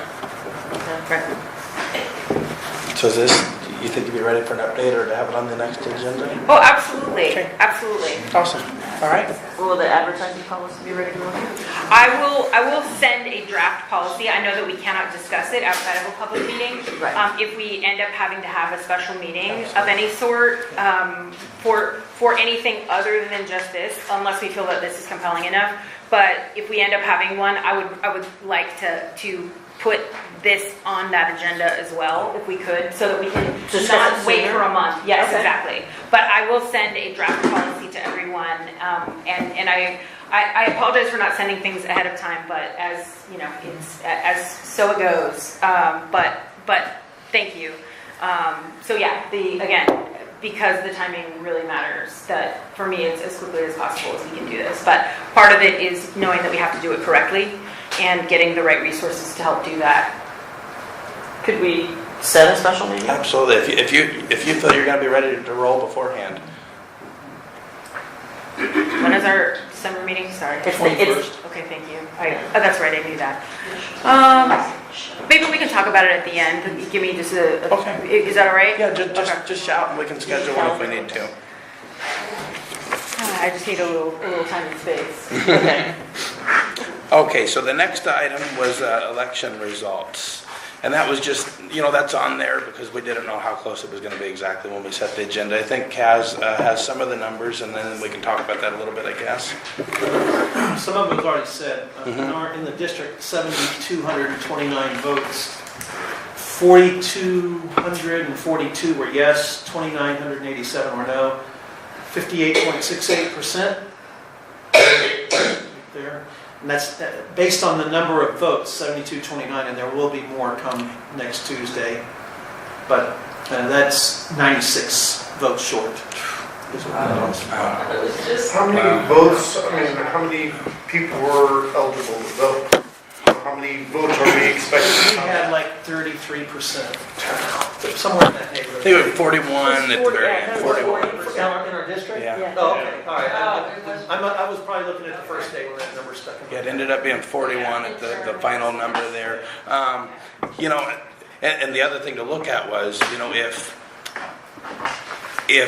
we had if we'd previously shaved the 2 precincts closest to the bridge off, for instance, which are presumably maybe closer to Anacortes than here or as close, we're within, I think, 5 votes of passing, if that were the case. You can't retroactively do that, obviously. But in the future, looking at that precinct map and those votes might be, for instance, if you shaved off Center would be 1 and the 2 precincts closest to the bridge, you would have passed. And your tax base would be a little shorter, obviously. Now it's like 1.2%, right? We failed by 1.2%, is that what it was? 1.3. 1.3. Hang on. Yeah, 1.3%. Okay, so- 1.32 to be exact. So with that, if it had been within 0.5%, it would have been an automatic machine recount. If it had been within 0.25%, it's an automatic hand recount. It's not. So for there to be a recount, 5 voters would have to ask for that, and it would cost 15 cents a ballot, which would be about $1,100. So that would have to be done within 3 days of the election being certified. Yeah, I can't believe that there would be that many votes that are miscounted or whatever, so. I wouldn't think so either, you know. If I may. Yes, absolutely. So one of the, I realized I hadn't shared this, and my apologies for not doing so. It's just been a really busy time. But I actually got, and I can forward to everyone, the list of error ballots and who they belong to in terms of with signature issues. Unfortunately, so I went through that and tried to determine how many of those were Oak Harbor, how many of those, if any of the Coopville ones applied to us. And unfortunately, the numbers were just not close enough to make the difference. And that was disappointing because that was kind of a hopeful exercise. And it was suggested by County Commissioner Johnson. Joe. And so I went through the list, and, you know, I retrieved the list, went through the list, and it got us probably about, if every single one of those people had voted yes, we probably would have still been about 10 ballots, or 10 yeses short. And that, of course, presumes 100% of yeses. And so I can share that with everybody. I'm happy to do so. I just forgot to do it before. Is that enough to get an automatic recount? Because as you were saying, If you got to within 10, I would think you're in an automatic. If you're within 0.5%, it's an automatic recount. And what's worth looking at there is, so those error ballots, you know, when did they come in? You know, where did they come in from? That could maybe shade some light on where they were going to do. The other odd thing with the election to look at is the first half of the votes that came in. Every ballot that was cast before Monday and Tuesday came in at 54% support. Every ballot that was cast on Monday and Tuesday came in at 65%. So if you go back to 2004, Dino Rossi and Chris Gregoire, I think Dino Rossi won by 241 votes. It was within 0.5%, so it was an automatic machine recount. His lead shrunk to 41 votes, which was within 0.25%, and that led to a hand recount, and she ended up winning by 300 votes. But that's a big statewide election, but it happened that those discrepancies were mostly all in one district. So it's an electronic. Could the machine malfunction? It's always possible. I don't know that the district has the $1,100, but any 5 voters out there could band together and ask for the recount, or maybe the error ballots gets it close enough, so maybe that's a path. Well, sorry, to be clear, so the error ballots were in the process of being resolved. And so for example, an update, the updated numbers from today would include whatever additional from those that were resolved. And so some of them were things that were just so we understand, they were things such as, oops, I signed my wife's envelope and she signed mine. And I know that for a fact because I know some of these people. I was like, oops. And I wonder, like, does that ever happen? It does. You don't know that they were yes or no's. We don't know. That's But the totals would have been in, so any of those that were resolved, so the last, I can request an updated spreadsheet and pass that along to everyone. But the idea is they are going through, they go through their own process. Because honestly, Jill was ready to cowboy this whole thing with, hey, let's start calling people. And I'm like, I don't think it works that way. But sure, if we can, let's do that. Well, the county goes through a process to try to resolve those errors so that they can count the ballots. And so some of them had already been resolved. And so that outstanding count that I gave was my estimation of ones that had not yet been included. And so ideally, so it was we are reaching out to these people, we will give them a phone call, we have sent them a letter, we will give them a phone call. They're doing everything they can to resolve the errors so that they can count the ballots. So when, I don't know what other circumstances there are, but my understanding would be between the last count and this count, those are probably the only differences, unless something came from overseas. Otherwise I'm not sure what else would fit into that set of things that are currently adding to the total. But again, I can follow up with Michelle at the county and get an updated spreadsheet and send that out to everyone, just in case you're interested. I learned quite a bit through the process. Well, we will look for that spreadsheet from you then, and if any of the board members feels that they have some actionable information here, just pass it along, and we will call a special meeting if we need to. So moving on, the next item is the North Woodbury Park and Recreation Youth Representative Program, and this is an item here that I looked at and kind of cribbed most of it from a lot of other park districts, library boards, etc., that use a similar program. I mean, if everybody has read it, I can speak to anything on there if there's questions.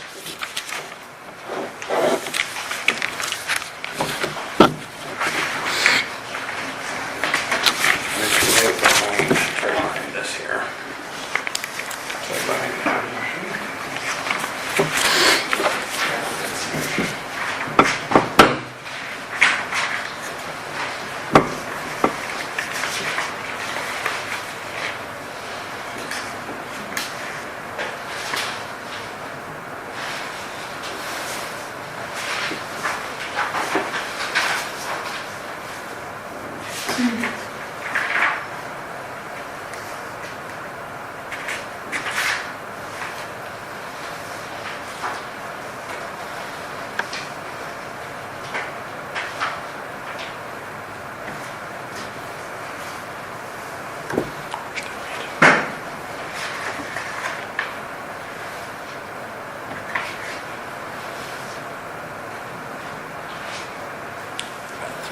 Commissioner Holly, do you have any questions? No. Anything you'd like to add? I don't think it's required. I think children have the option to make their opinion known in many forms. I don't know why we would single children out to have a seat on this board that we're not letting other special groups also have a court. So I just don't see the need for something like this. Sorry. Oh, no, that's your opinion, that's fine. Commissioner Singleton? I like, in general, I think it's a fine concept. I just think two things. I think we heard from Commissioner-elect Hardin at the beginning of the meeting about the need for positivity. But I think everybody could potentially say, well, sure, I agree. But I think we are not at a place in our maturity, and I don't mean that against any individual, but I think in our maturity as a district, I don't think we're at a place where it makes a positive addition.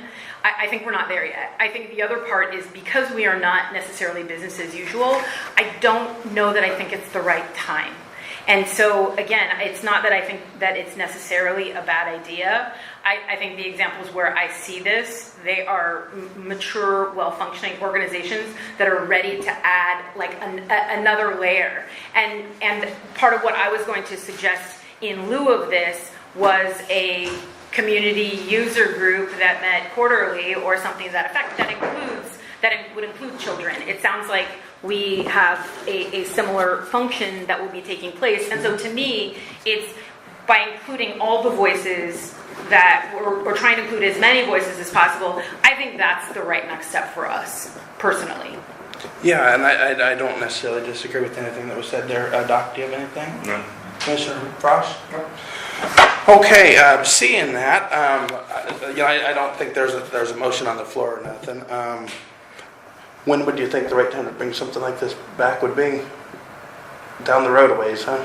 I think it is, because I think I think we're going to be things are going to go one way of two next year. Either we're going to be tackling really difficult subjects, or we're not going to be doing anything at all. And I'm not saying that flippantly, but it's in either one of those cases, I'm not sure where I think the real value add is. I understand why this is great for to include youth on the board. I understand, and I think there is great value to them. I think we have to be in the right place to do it. And so I would just say, hey, you know what? Maybe we can revisit this in 6 months and see if it's a good time. I don't know. I just think we're not there yet. Well, I think including youth on the user group, I think is the proper path at the time. And I guess, be it that this item's laid on the table indefinitely, and the future board can bring it back down the road if they wish. Okay? All right. Next is, we get back to the front.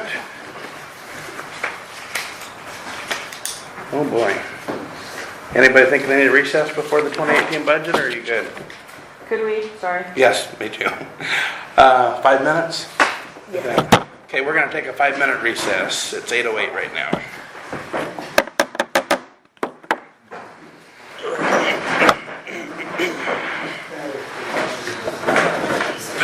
I'm so stiff, I'm sorry. I'd love to sign. Try to pause them. Okay.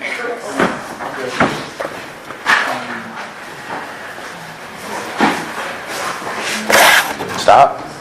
I don't see a pause button.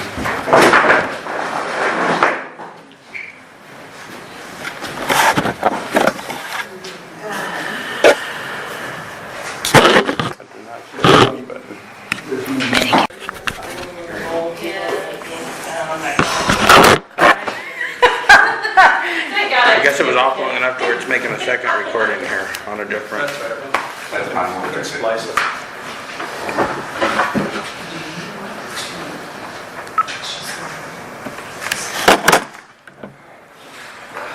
Alrighty, it's 8:15 and we're resuming the meeting. Next item up is the 2018 budget. Kaz had came to me before the meeting and he had some additional thoughts, I think some additional numbers, and wanted to update us on those and hand out some papers, I believe. I'm going to give you guys something here that for the vast majority, and I'll point out that for the vast majority, this is what you got last week. But there's some updates on two major things that I wanted to Thank you. Hope I got us. cover, and I will point those out. Okay. Asterisks on top or bottom? Yeah, the asterisk one, so you had two files. One was the budget and one was what I estimate to be the starting cash going into the new year. The asterisk one on here is the starting cash one. So,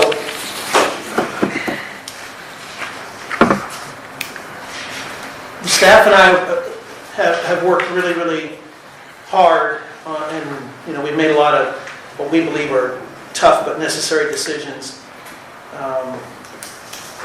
So I'm going to jump right into it. This is really quick, and then the rest of the questions that you have are there.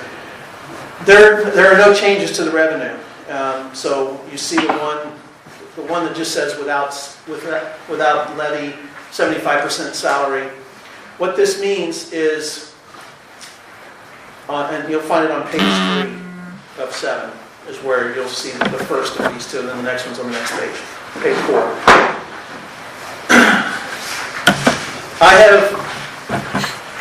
I am considering resigning at the end of April. It gets the district through the first quarter, through this stuff here. If there's no other external funding option, then I don't see how my salary can be supported here. I've looked at it hard. The other one, I mean, again, today I gave some more information to the city, so I know they're looking at something. I don't know what that is yet, but they're looking at something. I meet a week from tomorrow with the high school district. I meet with Nikki Looper, the athletic director, the high school principal, Dwight Lundstrom, and Lance Gibbon, the superintendent. I don't know what that means. I don't know what they're going to, but they wanted to meet and talk about the stuff. So I'm going to meet with those folks, the city, whenever they're ready, next week with the school district and the high school, and I will back brief everyone on it. On page 4, the maintenance director, he's offered to take a 25% cut in salary, in state salary. You'll see the impact on this on the other sheet in a minute, but there's an impact on this one too. When and if we reach some external funding, a number of about 50,000, then his salary should be reinstated to his full salary. For him, all other benefits would stay in place as they are right now. So those are the two major things. There are a couple of tweaks down in the utilities area, because utilities are a hard thing. I don't know how to measure what this boiler is going to be. It's broken right now. The big boiler? Yeah, it's broken right now, and we're waiting for them to find a part somewhere. So,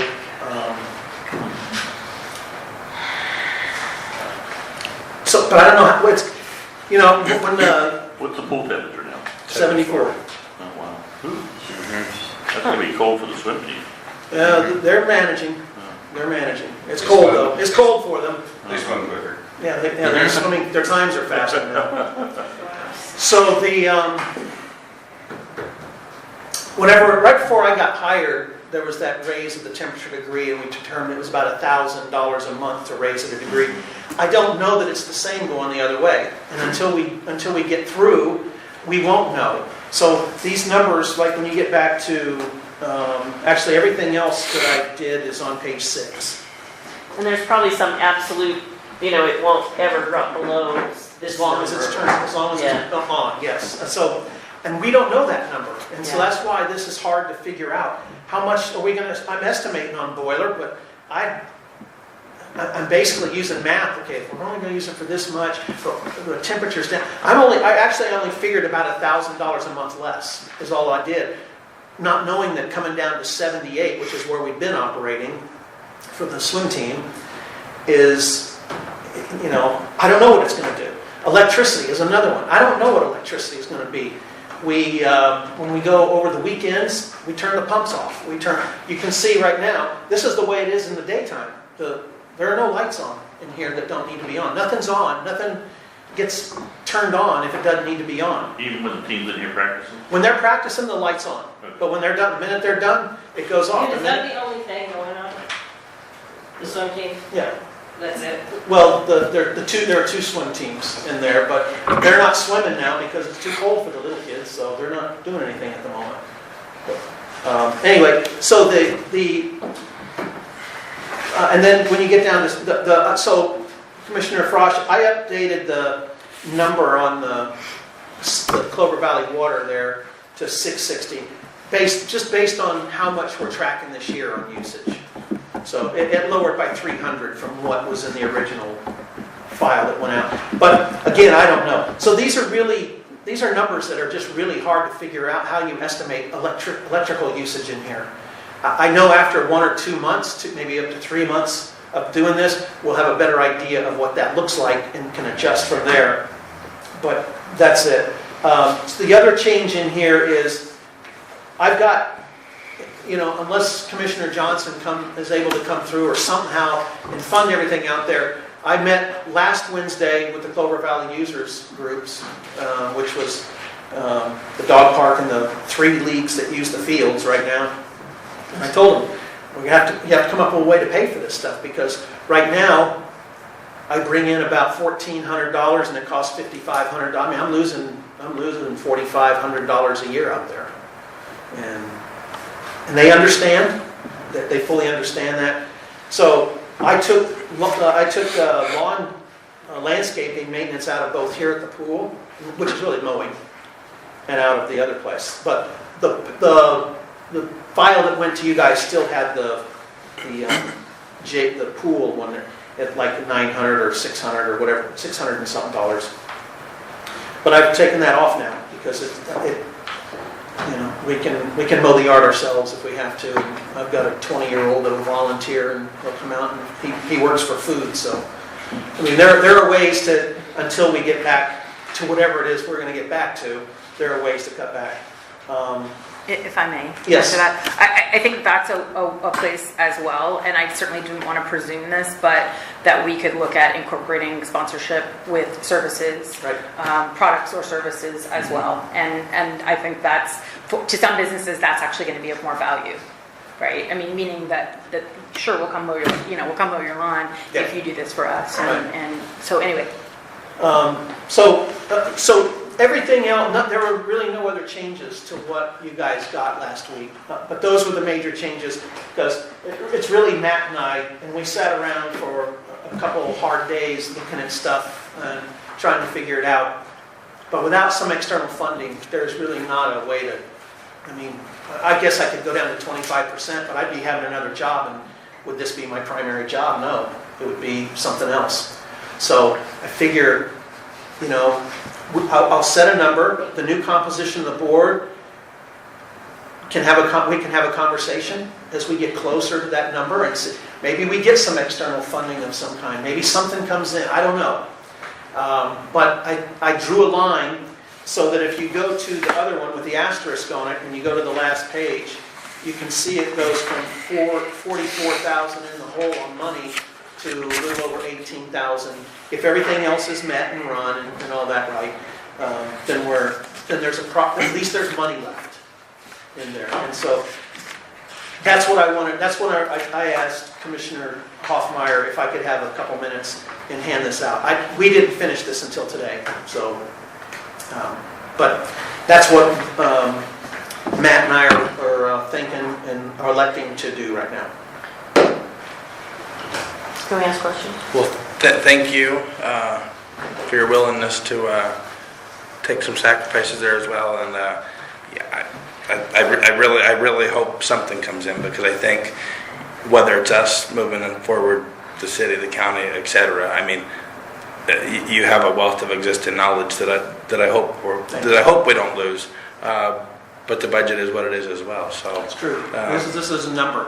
Yeah, there's a motion in here, but numbers are numbers, and I'm a business guy at heart, so the numbers don't support me. So, I mean, when it comes down to it, that's what it is. Well, let's start with questions. Commissioner Holly? Yes.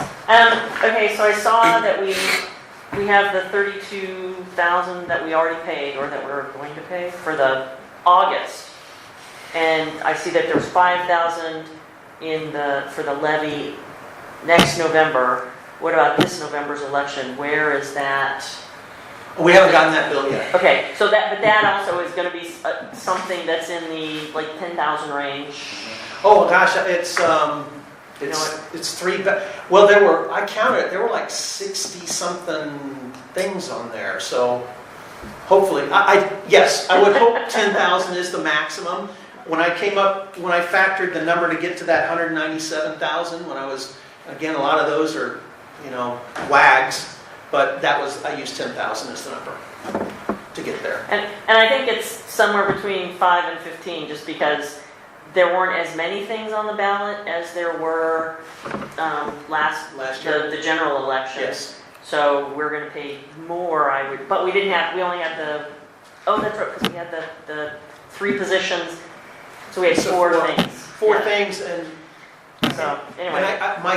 My rough estimate is it's about 60 grand for the county to run an election, and then split that way. I wish we'd have known that. Whenever we were doing it, but because every number we got was like 28, 20, somewhere in that range right there. Okay, that's all right. But I think it's about 60 grand. So it would be that divided each whomever had stuff on the ballot would pay. I don't know if it's divided evenly and you pay. It's not divided evenly. It's how many ballots you have go out. So, for instance, because we have more voters than the city of Oak Harbor, we pay a bigger share because we have Okay. more ballots that have to go out. I think we have 28,000 voters in our district or something like Yeah. that. Yeah, okay. So anyway, but you could gauge it from the school district sometimes because although there was a little slight differences in our bond, they have about the same number. So next time, just for anybody, if you're trying to figure out how much will this cost when you're deciding whether to put something, a levy thing as a question, because if somebody had told Shouldn't it us, always operate independently though? I mean, when we do it for the school district certainly doesn't help pay for those levies, believe it or not. It's the Citizens for Better Schools committee that we, yes. well, see, unfortunately, we don't have that have not had that kind of a fundraising ability. And so the taxpayers / the users have been paying all those bills all these See, years. it's illegal with the school district. They can't fund. No, what you The can't campaign. fund, you can't fund the campaign at all. Oh, But the putting it on the ballot absolutely can be funded. okay. Anyway, so, okay, that was my question. So we need to be cognizant, there's another, say, the $10,000 bill that is gonna come due that we have to take care of on a budget, so, anyway. It'll come at the end of December if it did like it did last year. All right. So we're going for future, so just corporate memory here, because there was nothing in when we did our review of the previous, there was nothing in here to tell us what it was going to cost. If this could be like put on page 1 of that thing that the board's going to do in 6 years, so Beware they can future levy realize guys. that if it's run in August, it's liable to cost them a lot more than they suspect. And oh, by the way, they always fail in August. Didn't I say that it has never passed in August? Yes. I said that, but then they always say, yeah, but if you don't run in August, it won't pass in November. Sorry, it's okay, but can we perhaps put together some sort of a lessons learned? Yeah, exactly, that's what we're Okay, talking about. Yep. and I would ask that talking to folks like Pat and Chris and Grace as well, to get their insights as to what they saw, so that we don't feel like it's starting from zero the next time it needs to I'll happen. get with Commissioner Hawley and get her inputs, and Commissioner Fort, since he was part of it too, and then I'll reach out. Yeah, but yeah, that would have helped. There was a law, but it wasn't a pass-down law. It was just, here's a bunch of information. Right, yeah. Right. But this should be on the, Like a hit them right off step-by-step. the bat. So like, Instructions. uh-huh. Okay. Yeah, Things have changed since 6 years ago. We Well, wouldn't have voted for it if we don't. It was going to cost $32,000. Well, and I think that's a great thing, and we can have the levy committee that was created tonight try to add to that as well, and to basically create a lessons learned, a pass down log, and maybe it should be voted upon by the board to basically read it in as a resolution or something. That way, it's always there. That way, it's not lost with the corporate shuffling that you always have. That's if it's a resolution. If it's a resolution, then it won't get lost. That way, it lives Well, and I say that, but there are a ton of resolutions up there that need to be reviewed anyway. So yeah, but seems less likely. at least that it have a costs, number. Apparently, we just found out that the thing was renegotiated for the city. Yeah, I had no clue till Tom Johnson found it. Yeah, if there was anybody that So things get lost. I don't know if you realize that. I think the rest of them were in the room. But for anybody that didn't realize, the cooperative agreement between the city and the park district with them owning the land, the pool, that actually is an active agreement. It was re-signed in 2006 by Patty Cohen and the full council. So the city does own the land. Yes. Good to know. Yeah. They own the land and they have the right to, if we can't fund or operate the facility, they have the right to come in and do whatever they want, whatever They that have means. the option to help. Right of first refusal is what we're calling it. So, yeah. So, and they're looking at those things right now. Anyway. Back to the budget. It's back to the budget though. That was Did my you have only anything question. else? I didn't start. I think, did you still have more questions? Yes, no, that was all my question, and I'm done. Thank you. Okay, Commissioner Singleton? So I'm back to, I'm nothing if not sometimes consistent, exactly.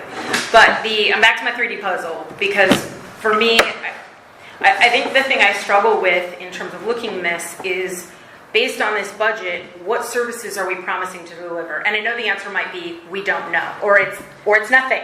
I'm getting a cue from the maintenance director. The answer is nothing. And I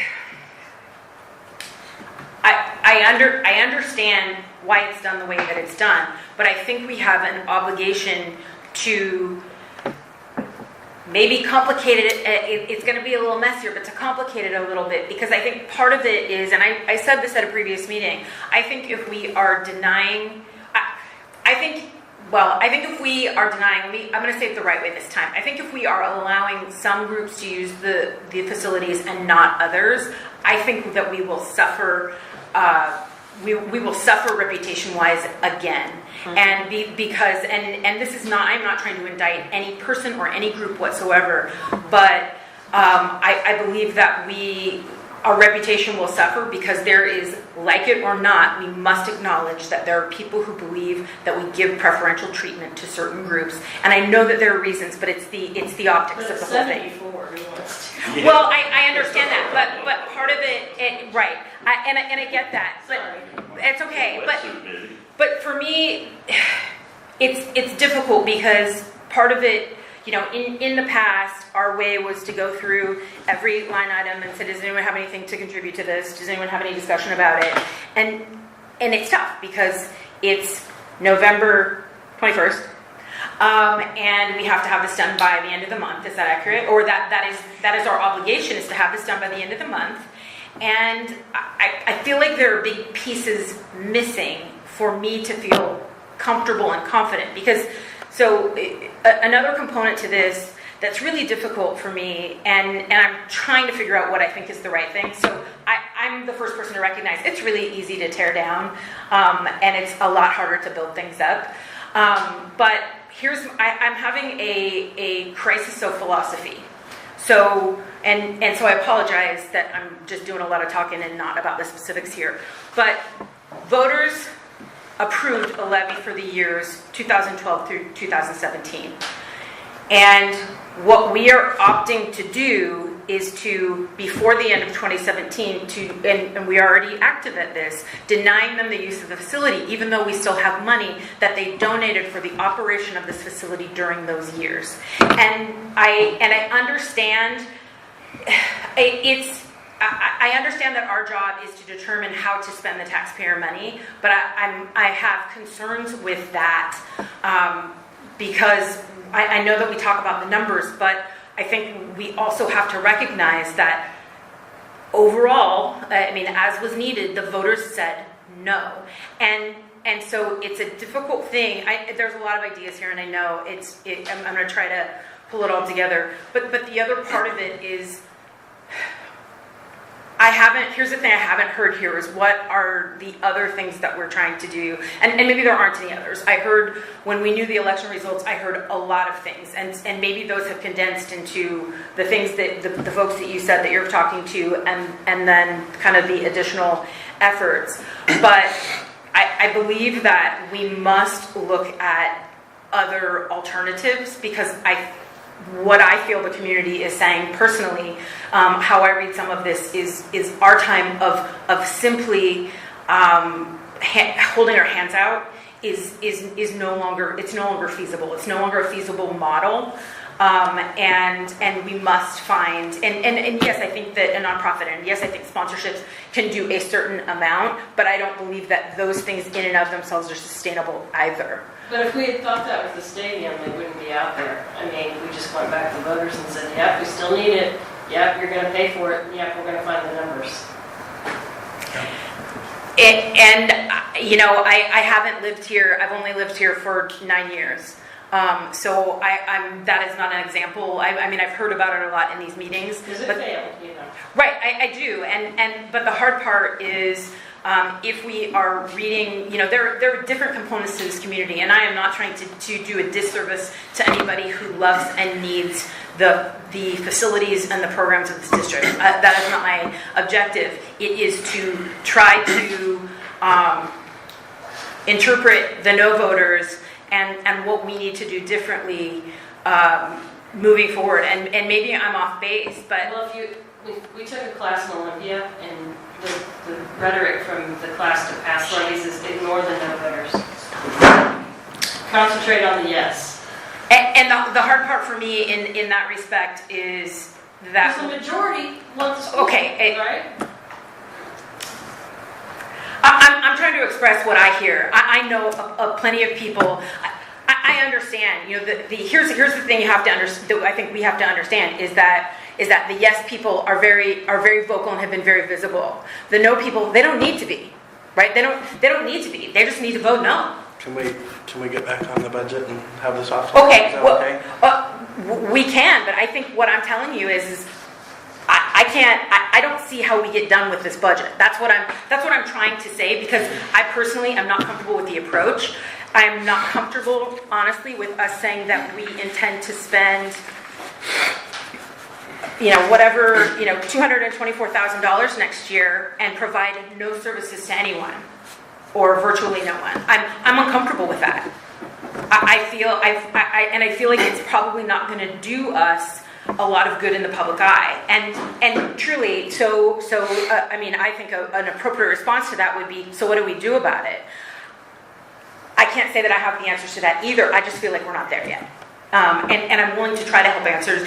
And I know that this is off track, and I apologize, but I have called several YMCAs in neighboring counties just to understand, because if you're familiar with the example of Swim, that's the route they took when they ran out of money.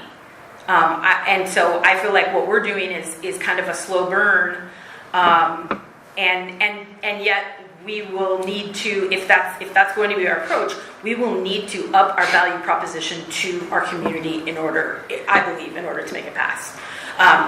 So I don't have specific questions. There are items I'm uncomfortable with on this, but I just think we're not there yet. I see where Commissioner Singleton's coming from. I also see the optics that she's talking about. And I've always been a person that believes a lot in optics. However, sometimes there's nothing you can do about them. It was the board that decided to suspend aquatic programs here and not staff.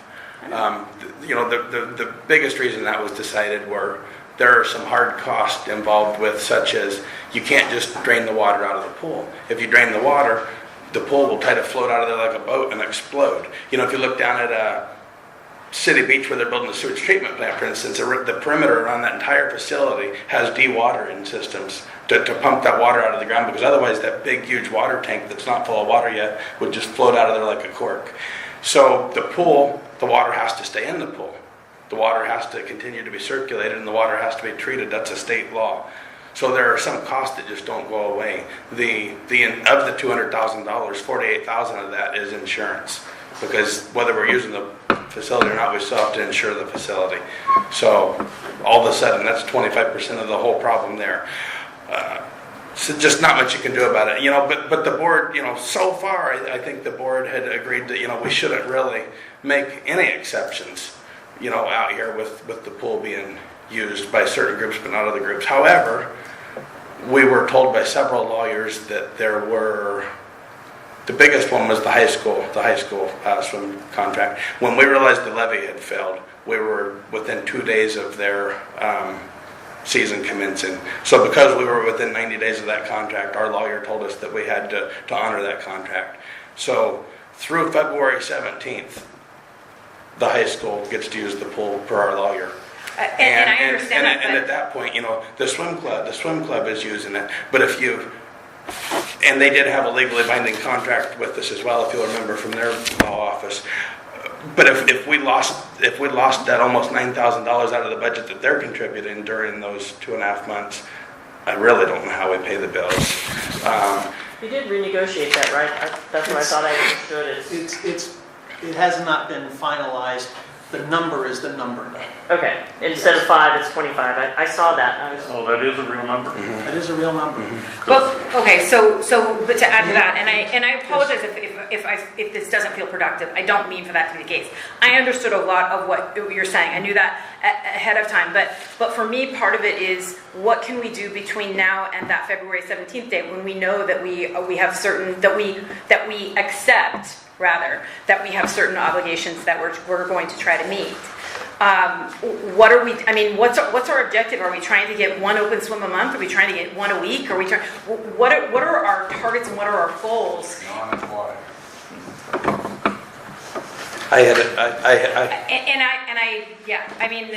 Sorry, I wish that I had been at the last meeting. I understand that I wasn't there, but and I personally think that's a mistake. But again, it's the okay. Sure. I had asked Steve about 5:30 today. I'd asked Steve, and yes, the board can do what we want here. But I asked Steve. I said, "Is there any way where we can afford to have at least one open swim every other week?" And he said, "Absolutely not, money-wise." So, Well, it's a sunky budget. Here's the thing I'm not understanding though is that's a no. Where are the, and again, where are the numbers that show me, because that's where, so this is the 3D puzzle again, that's where those numbers don't, these things should all be fitting together, and they're not, and they feel very disjointed to me, and that's what I feel like I'm missing, and if I've overlooked something, I apologize for that. Is there an emergency budget and then now a 2018 budget?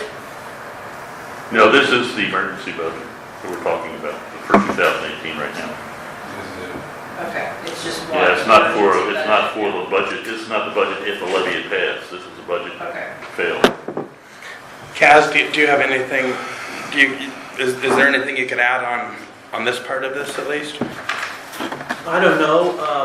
We're pursuing every opportunity we can. I actually am pursuing the YMCA option. I don't know what until I'm able to talk to them, and I'm trying to get a more direct route into them through a former employee who works for them now. I won't know what their model for how do they come and decide. Oh, hey, we'll come to Oak Harbor and do something there. I mean, they're as close as Mount Vernon. So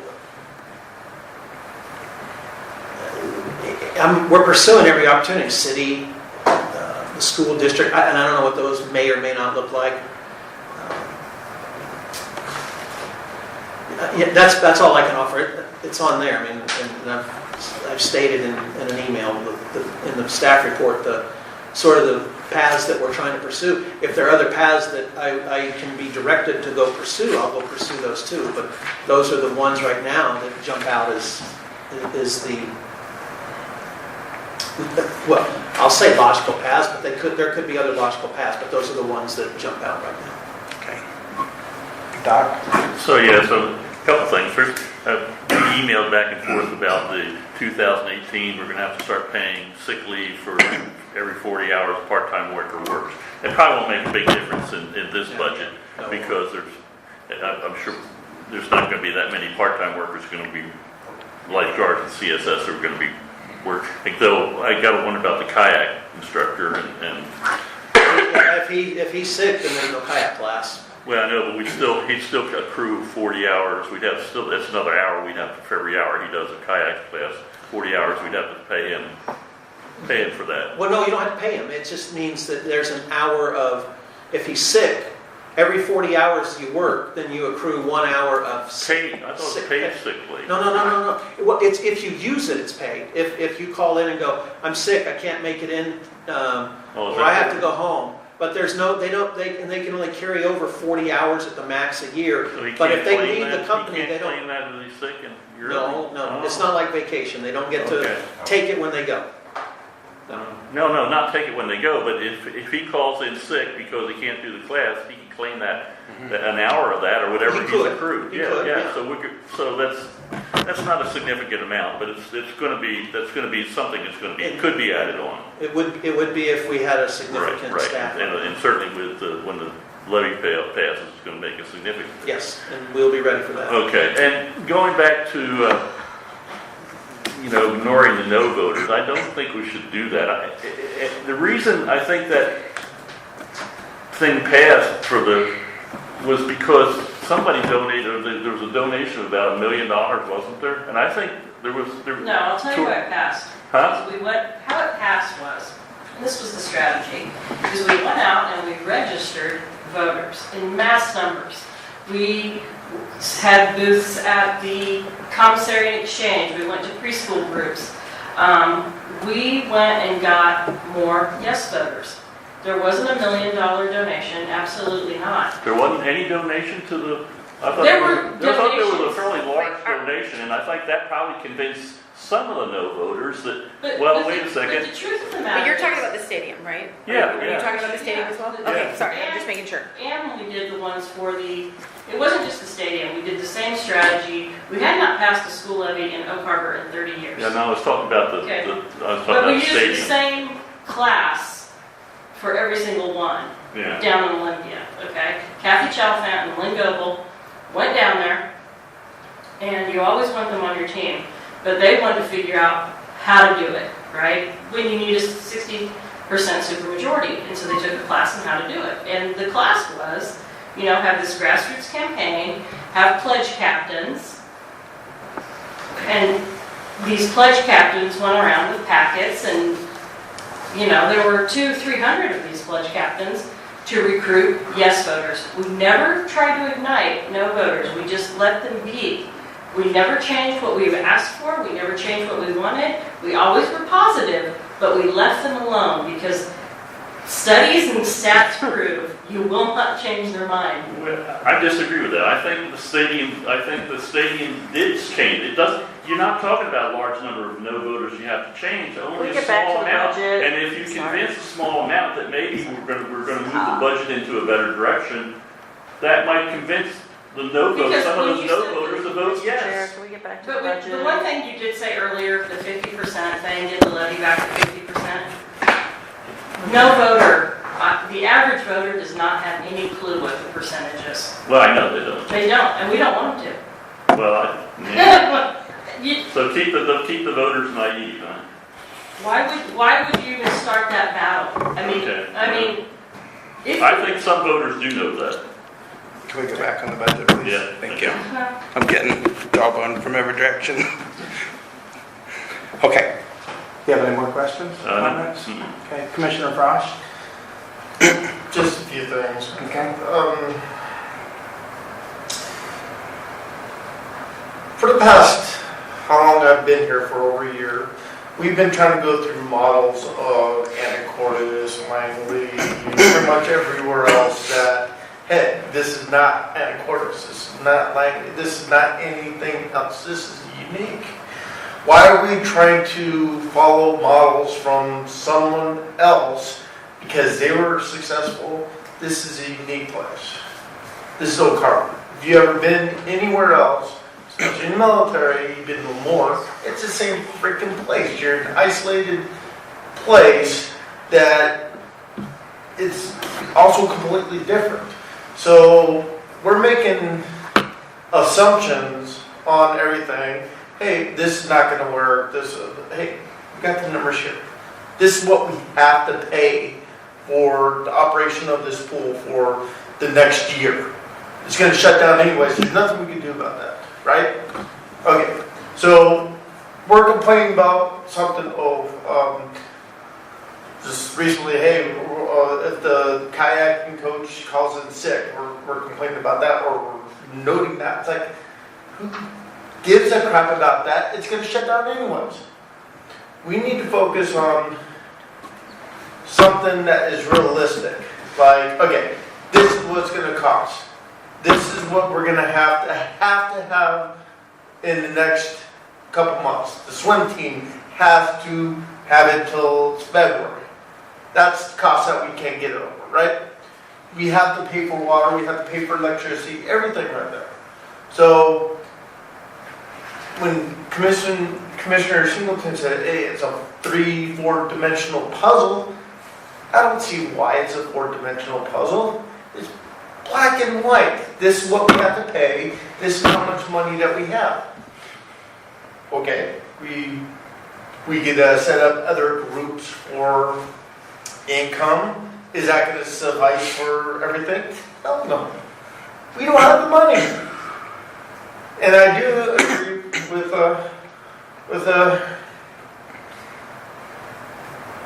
focusing on the yes people and not the no people, because what, we're 40%. 40% people, 41% people voted. Right, majority were yes. Why bother with the no people when we get asked more people for the yeses?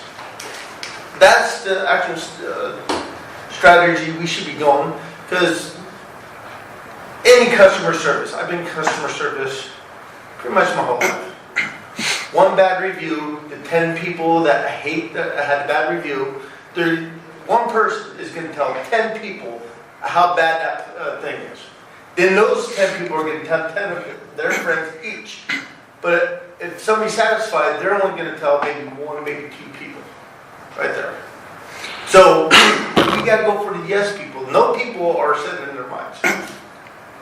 Just forget about them. Go for the 59% that we can go for is possible yeses. Then we can get our levy passed and all that right there. But tell you the truth, the budget, I don't see what we can do with the budget. We got the money, we have to spend on these things. That's it. I don't see how that's difficult. It is not difficult. Updating it as money rolls in. Let's say the city contributes 100 grand, or we get 20 grand out of the Rotary, or we get 10,000 from Island Thrift. I mean, we have to keep updating it and deciding who gets to come back and who doesn't get to come back, and so it's going to be just a work in progress. That's what We the don't have the board is pieces, going to be right. there, because, tell you the truth, that's what the board is there to decide what the money is going to be spent on. We can decide, okay, we're going to do this, what, okay, whatever. I don't give a shit right here, because hell, we got no money. Next board, if the island gives us $100,000, okay, now we go open and swim. Okay, how long is that going to last? I don't know, a couple months. Then the board's going to go over again and say, hey, this is what we can do, this is what we're going to do, all that. That's useless until it happens. We have to see something that happens.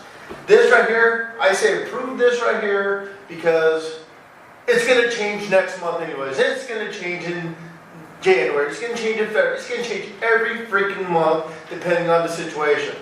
Prove it. What it is right there. I don't want to hear arguments on this or penny pinching or anything right there, because it doesn't make a difference. Come on, we're wasting everybody's time here saying, okay, we're going to put this there, right there. No, it is what it is. Next month it's going to change. Could you please lower your voice a little bit? Sorry, I just feel like you're yelling. I am young. Well, please Please don't. But this right here, just approve this, go with it next month, because it's going to change next month. That's all I have. So, do we have to approve this? If we're not getting any money from the county for the levy, do we still have to turn in the budget and get an approved budget? Yes. Okay. Yeah, Before the end of November, right? November 30th. Because it's also still a taxpayer facility. Yeah, okay. Paul asked the same question. And you- Okay. Which the taxpayers said no, because of the majority of them said no. So approve it, go on with our business, and be done with it. And I think Commissioner Frost did point out a good thing, that we can change the budget for the better or the worse if need be. But we can change the budget at any point that we see fit. Where are you at on this, Doc? Well, I mean, I guess we've got to pass something before November 30th. Is there any other discussion? I'll say it's something and it ends up positive, so we're not going to totally drain the reserve. Hopefully, I would hope that we bear that in mind as we go along. Okay. Then we have a 18,000 if we're going with your budget with the 75%. With Matt and that, and unless something changes. Is that the one we're going to vote on? Yeah, that's the number, right? Well, you're Okay. voting on the one. If we go with the one that's 75%, that brings us $18,000 in reserve. The other one is going to bring. Hold on, Commissioner. So The one that said 75 with the asterisk, that had the starting number of our cash, that's just to look at where the cash would be by there. You're voting on the other one that says 75, that shows about $176,000 deficit.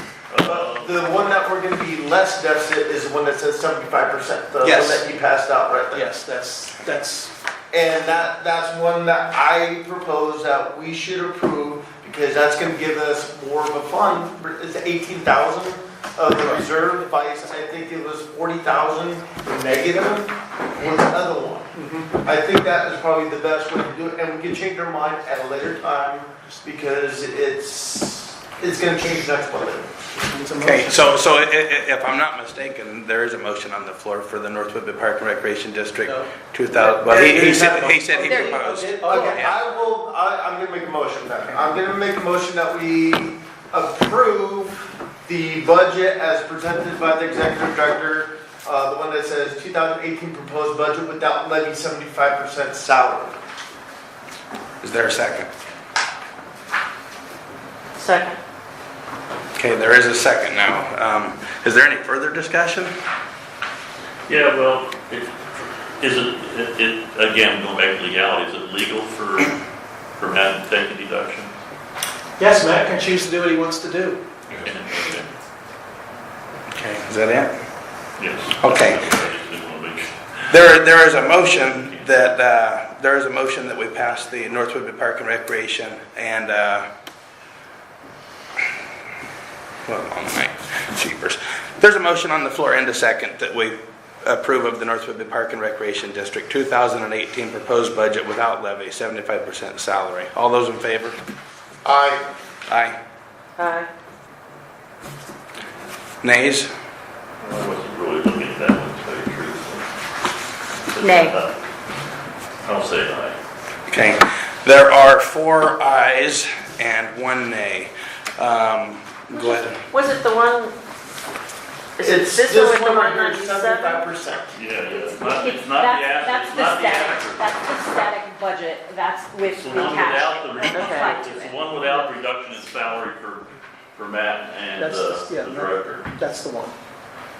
Right there. What This they- is just what it looks like with the money. Okay. That's what I thought, and then I got confused. Okay. All right, we'll do a roll call. Commissioner Holly was yes. Commissioner Singleton was a nay. Commissioner Hoffmeyer was an aye. Commissioner Fort was an aye, and Commissioner Frosch was an aye. The ayes have it. Okay. So moving on. Oh, how'd they get over there? Oh, I got you. I have it because I have several All right, versions. of so that. we'll all need to sign this here. So will this need to be voted on again if you come back with this asterisk one? No, the asterisk one was just to give you an idea of where the money is, what the, like a checkbook, what it looked like. Anytime something changes, some revenue source, some funding source comes in, then if you want to revisit and then reapprove another budget, then you can do that. You can do that every day. This is sort of a perfunctory thing just to give to the county, so that we give them something before November 30th. Well, I think it's more than perfunctory, but yes, I mean, Yeah, okay. Yeah. Yeah. It's a plan. That's what It's I a mean, plan. you gotta give something before November 30th. it's a starting point, So, right. which will You need. can't Like you pointed out, budget without that. this is gonna change depending upon where we get other sources and Yes. what happens with salaries and so on and so forth. We do get a donation of $150,000, that's gonna change. Yes. Next month. So, Okay. That's about it.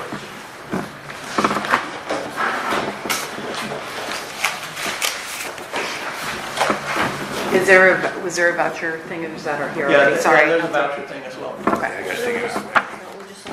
No, it was the budget. Oh. Sorry, I'm not trying to distract, but I verified the numbers. All right, so we approved of the 2018 budget, now we're gonna move on to staff reports.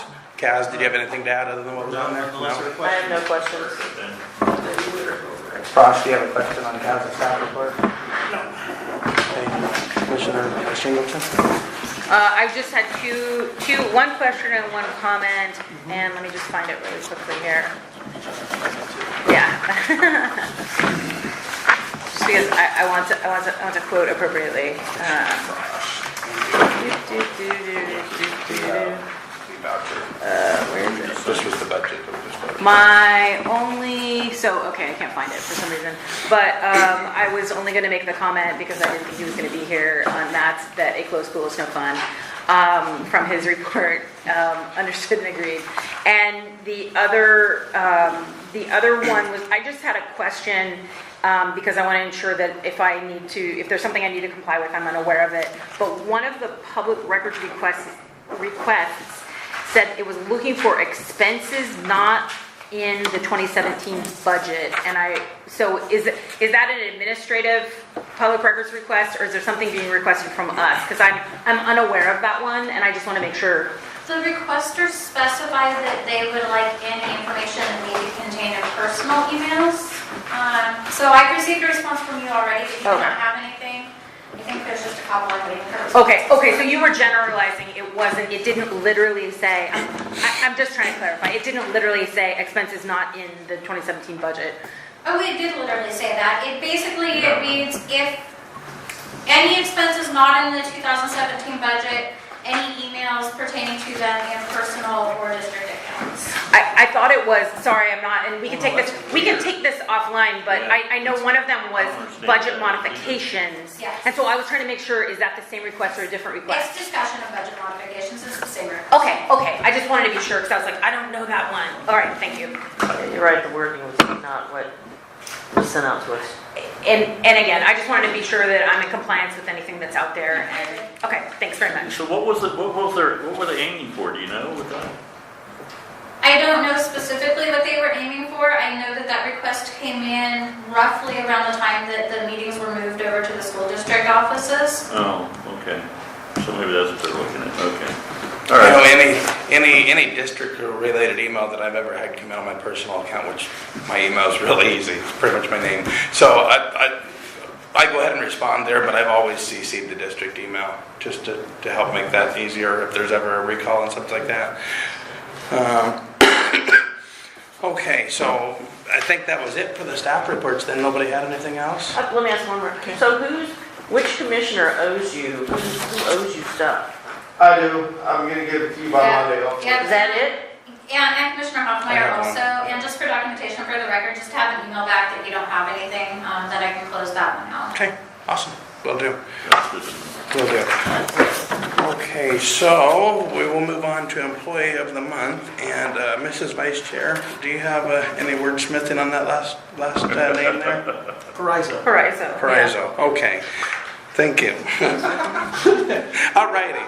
So the Employee of the Month for November of 2017 of the North Whidbey Park and Recreation District is Raymond Paraiso. Raymond is a dependable, hardworking staff member. As a lifeguard, he works a variety of shifts and willingly assists coworkers in covering shifts when needed. Recently, when the lifeguard staff had been shortened, he has worked many split shifts and picked up extra hours to help ensure the facility is properly staffed. Raymond has been training as a swim instructor, learning to teach each of the levels. He always has a friendly, bright smile. His willingness to offer assistance for patrons and coworkers, combined with his strong work ethic, make him a vital part of our team. Thank you, Raymond. Thank you, Raymond. You know, I was here was it Friday night, Saturday, Sunday night. So I was here for a Sunday night when they had their last open swim here. And I think Kaz had the majority of his staff here, and he spoke to him for a minute, and I tell you, very special group. One of them, I don't remember who the kid was, one of them called for a group hug, and every one of them got in there. So they handled being laid off better than most people, I tell you. I've been places before to where if somebody was getting laid off, they took anything out the door with them that wasn't bolted down, and everything's still here. So I hope that when we get this place reopened, sooner rather than later, I hope that we can bring a lot of them back.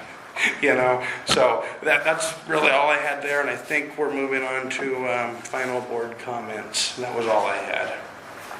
I don't have anything. Don't we have a overflow of public comments in some meetings? There's no over. Only if they run out of time. Oh, I thought there was a list up. He's got it right there. Okay, Commissioner Singleton, did you have anything? I do not.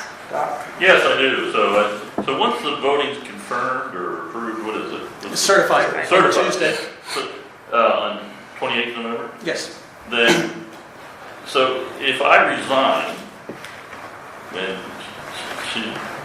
Commissioner-elect Harden, could she be voted in then to start on the board in December for the December meetings? Okay. It seems logical since she won the seat you have, but that's a. And she, I don't know what you're. she's. Can I call time out real quick? I don't have the RCW off the top of my head. It all sounds logical. However, I know a resigning commissioner can't be part of putting the new one in place, even though it's only for a month. So I don't know. I see where he's going. I just don't want him to go too far with it. What's the rest of the board's thoughts? Well, we wouldn't be able to appoint someone new until we had a meeting. We couldn't vote to appoint someone, although presumptively, it would be, the expectation that we would offer her the position if she so chose to take it for that period of time. We would have to do it at a meeting. So in reality, I'm not sure if your goal is to absolve yourself of the responsibility or started as soon as right. possible. And I personally would say I'll support whatever, if the two of you would like to talk and about how you would like to handle it. I'll support, if you two have an agreement, I'll support whatever that is. I was just looking into the legalities, like change that. Right, And I talked to Commissioner Hart. She's willing to start in December. And I think as long as I should have covered we that. swore her in, Huh? as long as we swore her in, well, we'd have to meet really quick and say, she's the guy, the gal, and then swear her in so that her votes count that Sure, night. yeah, right. That would be like, just like when Shane and I started, it was at the beginning of the meeting, we got sworn in. Yeah. Well, we would have to, but we We would have to vote first and Yeah. then vote, yeah. Right. Or do a special. So I think if Doc were to resign, I think separately the board would, theoretically and separately the board would take the person that was elected to that spot for that 1 month, I would say, right? I was thinking theoretically if you resigned. Well, for instance, Commissioner Frosch's position, whoever is, I'm moving to his spot. that's right, you, Yeah. Yeah, that would be a little more difficult for them. I'm moving to his spot and then Sean ran for mine. Whereas it's not so much. that's weird. It gets really Never weird. mind. It's less straightforward, yes. Yeah. I had already thought about it.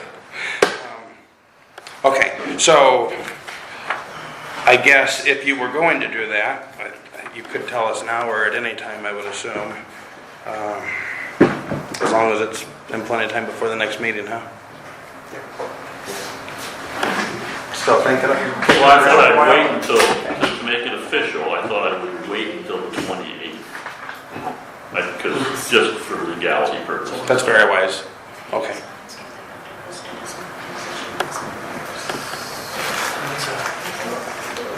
Let's leave it hanging and talk to Sheila or somebody. How's that?